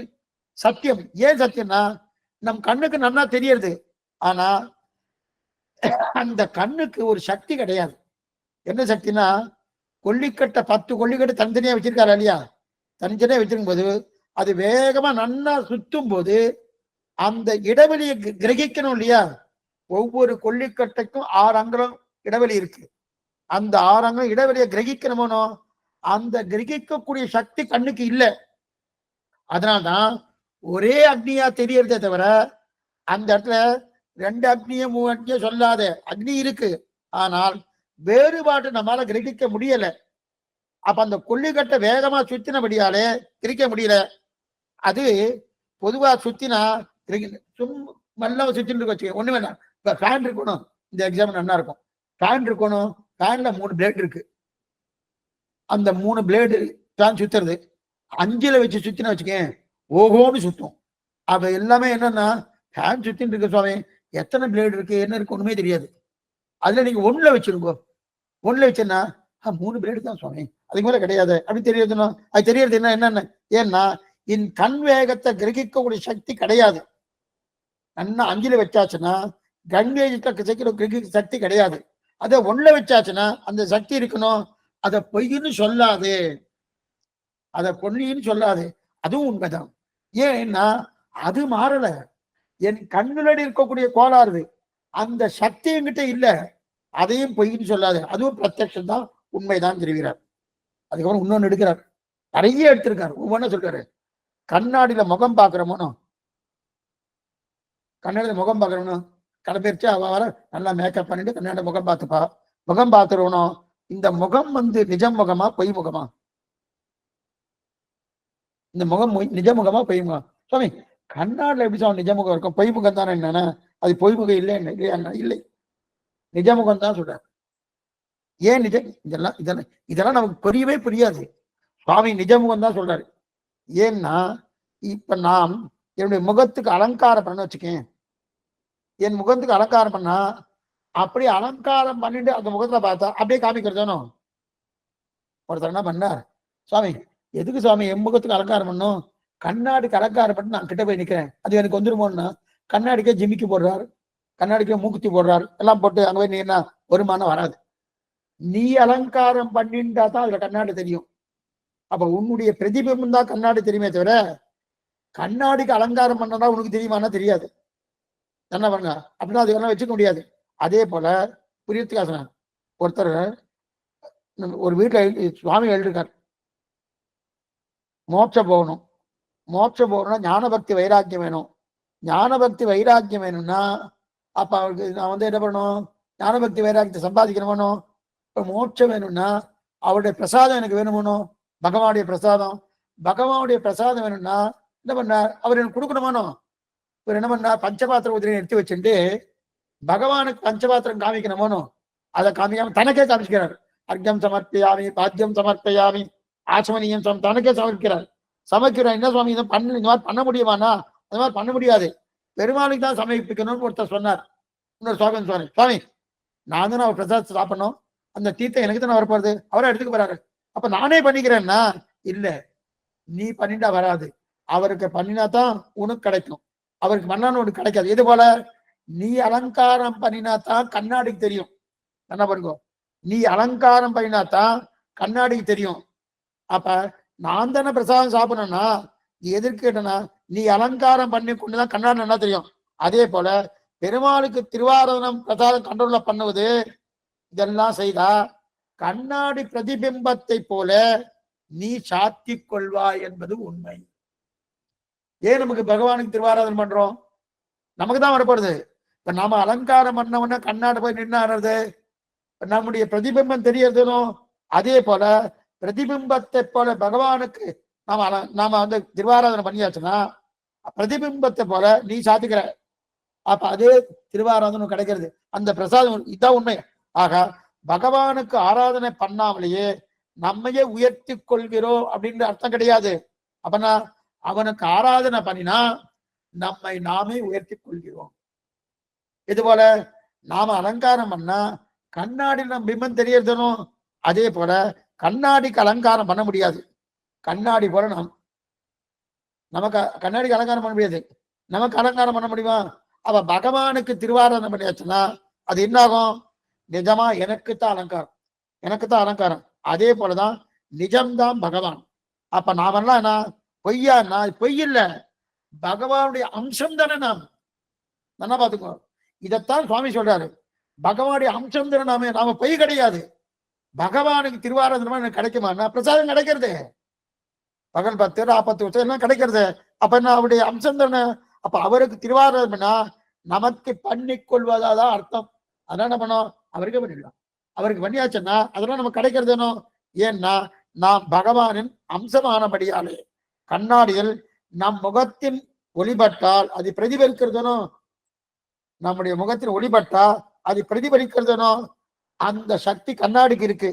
அதே போல சரி, கண்ணாடியில சுவாமி ஏதோ ஒரு பதார்த்தத்தை வைப்போம், பதார்த்தத்தை வச்சு பார்த்தா பிரதிபலிக்கணும், பிரதிபலிக்காது. கண்ணாடிக்கு இருக்க சக்தி என்னன்னா நம்முடைய பிம்பத்தை தடுக்கிறது, தடுத்து திருப்பி அனுப்புறது. ரசம் போயிடுச்சுன்னா அது வேற விஷயம்.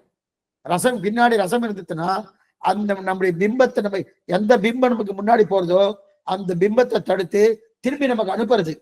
ஆனா மீதி வஸ்துக்கள் மீதி பதார்த்தங்கள்லாம் திரும்பி அதோடு தடுக்கிறது. இங்க ஷவர் இருக்கு, ஷவருக்கு முன்னாடி நம்ம பிம்பம் நிற்கிறது, அது திருப்பி நம்ம கிட்ட வருதுன்னா வராது, திருப்பி அனுப்பக்கூடிய சக்தி இல்லை. அது கண்ணாடிக்கு அந்த தடங்கி மேலே அனுப்புறதானோ. எத்தனை பேர் திரும்பி வருதுன்னா கண்ணாடி என்று கிரகிக்கிறதுக்கு முன்னாடியே வந்துடுறது, முன்னாடியே வந்தது. அப்ப கண்ணாடி இப்ப கண்ணாடி நம்ம பாக்குறோமோ நம்ம முகம் தெரியறது சுவாமி வாசம் தான். முகத்துக்கு வெளியிலயும் கண்ணாடி இருக்கு, பிரேம்லாம் இருக்கணும் முகத்துக்கு கண்ணு எல்லாம் இருக்கு இல்லையா, அதெல்லாம் நம்ம பாக்குறோமா? பாக்குறது கிடையாது. அங்க நிறைய அந்த கண்ணாடி அழுக்கெல்லாம் ஒட்டின்னு இருக்குமோனோ அதெல்லாம் பார்ப்போம், பாக்குறதே கிடையாது. அங்க கண்ணாடி கீழே யாராவது கிஃப்ட் கொடுத்துருப்பா, அவர் பேரும் போட்டிருக்கோம், அதெல்லாம் பார்க்கணும், பாக்குறது கிடையாது. ஆனா நம்ம நேரா நம்முடைய முகத்தை மட்டும் தானே பாக்குறோம். அதுக்கப்புறம் இதை பர்டிகுலரா இது யார் கொடுத்தா, என்ன கொடுத்தா, இதுக்கு அழுக்கு எங்க இருக்கு அது பாக்குறோம். ஆனா முதல்ல நம்ம கண்ணாடியை பார்க்கச்சே நம்ம முகம் தானே தெரியுது. அப்ப என்ன தெரியுது? அப்ப இத்தனைக்கும் கண்ணாடி யார் கொடுத்தான்னு பேர் சின்னதா இருந்தாலும் நம்ம ஒவ்வொரு தடவையும் கண்ணாடியை பார்க்கும்போது அவர் பெயரை பார்க்கறது இல்லை, அழுக்க பார்க்கறது இல்லை, நம் முகத்தை பாக்குறோம். இதுதானே அந்த கண்ணாடியும் இருப்பது கணிப்பதற்கு முன்னாடி நம் முகத்துல பிரதிபலிக்கிறதுனோ இதுவும் உண்மையான முகம்தான். அப்ப கண்ணாடியில் பிரதிபலிப்பதும் உண்மையான முகம்தான் தெரிவிக்கிறார். அதற்கு இன்னும் 4-5 விஷயம் சொல்றார். 4-5 விஷயம் சொன்ன உடனே மேற்கொண்டு பிரத்யக்ஷம், இது மூணு விஷயம் இல்லையா பிரமாணங்கள், பிரத்யக்ஷம், அனுமானம், சப்தம்னு 3 பார்த்தோமோ அதுல பிரத்யக்ஷ விஷயம் பூர்த்தி ஆக போறது. பூர்த்தி ஆன உடனே அனுமானம் ஆச்சரியமான விஷயம். ஆனா கொஞ்சம் நெருடலா இருக்கும், சிரமமா இருக்கும். அப்படி இது கூட சிரமம் தான் சொன்னேன், உங்களுக்கு ஒன்றும் சிரமமே தெரியாது. அது இன்னைக்கு பார்த்த விஷயம். வேதாந்தங்களுடைய விசாரம் எப்படி பண்றோம்? நியாயசாஸ்திரம், மீமாம்ச சாஸ்திரம், வியாக்கரண சாஸ்திரம் இதை வச்சுட்டு தான் பண்றோம். ஆனா இதுல வியாக்கரண சாஸ்திரத்தை விட்டுருங்கோ, அது இலக்கணம். அது மிச்சம் ரெண்டுமே பகவான் மேல அபிப்பிராயம் இல்லாதவர்கள் பண்ணபடியால கூட அதை நம்ம எடுத்துக்கிறோம். அது பெரியவர்கள் எடுத்துட்டா, ரிஷிகள்லாம் எடுத்துட்டா, அதை எடுத்துட்டு வேதாந்த வாக்கியத்துக்குண்டான அர்த்தத்தை நிர்ணயிக்கிறா இல்லையா, அதை இன்னைக்கு பார்த்திருக்கோம். அதனால்தான் அது எப்படி எடுத்திருக்கா, என்னமா எடுத்திருக்கா அப்படின்னு தெரிவிக்கிறது தான் யதீந்திரவாத தீபிகான்னு பார்த்தோம். அதுக்கு மேற்கொண்டு பிரத்யக்ஷத்துல எல்லாமே உண்மை. மிருகதிருஷ்டிகா என்று சொல்லக்கூடிய காணல் நீரும் உண்மை. கண்ணாடி நம்மளுடைய பிம்பத்தை முகத்துல பார்க்கணும், அதுவும் உண்மை. அப்புறம் மேற்கொண்டு இன்னும் நிறைய மொழி சொல்லணும், அதெல்லாம் உண்மைன்னு தெரிவித்திருக்கார். இது இத்தனையும் உண்மை. மேற்கொண்டு இன்னும் 4 திருஷ்டாந்தம் எடுத்து இதோட பூர்த்தி பண்றார். பிரத்யக்ஷத்தை பூர்த்தி பண்ணிட்டு அதுக்கப்புறம் அனுமானம் எடுக்கிறார். அனுமானம் எடுத்து முடிச்ச உடனே சப்தத்தை எடுக்கிறார். சப்தம் ரொம்ப சுலபம், நமக்கு தெரிஞ்ச விஷயம். சப்தம் என்னன்னா வேதாந்த விஷயங்கள், அந்த விஷயங்கள் எடுத்துக்கார். ஆச்சரியமான விஷயம் என்னன்றது நாளை தினம் பார்ப்போம். அதுபோல இந்த வாரம் எல்லாமே பகல் 10 ராப்பத்து உற்சவம் இருக்கிறபடியால கொஞ்சம் அடிய சன்னதிகள்லாம் போக வேண்டியிருக்கிறபடியால கொஞ்சம் சிரமமா இருந்தது. நாளைக்கு ஆலோசனை நிச்சயமா உண்டு. இதுக்கப்புறம் அடுத்த வாரமும், அதுக்கப்புறம் அடுத்த வாரம் தான் இருக்கும். அடுத்த வாரம் கூட போகி, திங்கக்கிழமை போகி வந்துடுறது முடியாது. திருக்கல்யாண உற்சவங்கள் மேற்கொண்டு ஆண்டாள் திருவாடி போல சாத்து மராதன ஆயிட்டு, அதுக்கப்புறம் அதுக்கு அடுத்த நாள் சங்கராந்தி. அன்னைக்கு எல்லாருக்காலையும் எல்லாருடைய அகத்திலேயோ அவாவாரில் நிறைய விஷயங்கள் இருக்கிறோம், அதனால் அன்னைக்க முடியாது. அதுக்கு அடுத்த நாள் போகணும். நாளை தினம் காலட்சம் உண்டு, 5 மணிக்கு உண்டு. இப்போ ஏதாவது சந்தேகம் இருந்தால் அவசியம் கேட்கும்படி பிரார்த்திக்கிறேன். ஆழ்வாரம் பெருமானார் தீய திருவிழேசனம், ஆச்சாரியின் திருவிழேசனம், பாகவதால் திருவடிகளே சரணம். ஓரளவுக்கு புரிஞ்சிருக்குன்னு நினைக்கிறேன்.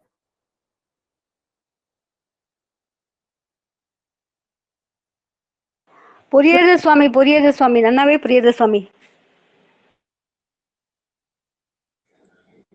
அடியேன் தன்யனானி ஸ்ரீ கிருஷ்ணா சரணம். தன்யா சுவாமி. அடியேன் சுவாமி, நல்ல வழக்கம் சொன்னீங்க. அடியேன் ஸ்ரீமதி ராமானுஜாயம். அடியேன் சுவாமி ஸ்ரீமதி ராமானுஜாயம்.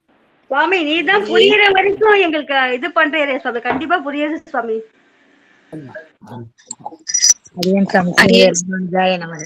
நன்றா புரியுது சுவாமி. தன்யா சுவாமி ஸ்ரீமதி ராமானுஜாயம். தன்யா ஸ்ரீ சுவாமி.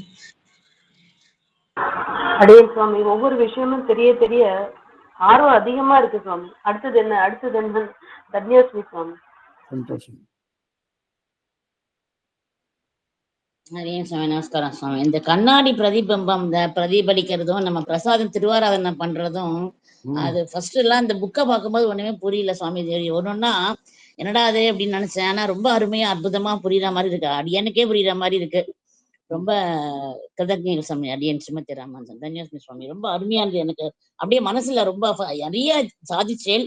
இந்த கண்ணாடியில பிரதிபலிக்கிறது அதுக்கும் நம்ம பெருமாள் திருவாராதனை பண்றதை கம்பேர் பண்ணது ரொம்ப அதி அற்புதமா இருந்தது சுவாமி. அடியன் ஸ்ரீமதி ராமானுஜன். தன்யாஸ்மி சுவாமி.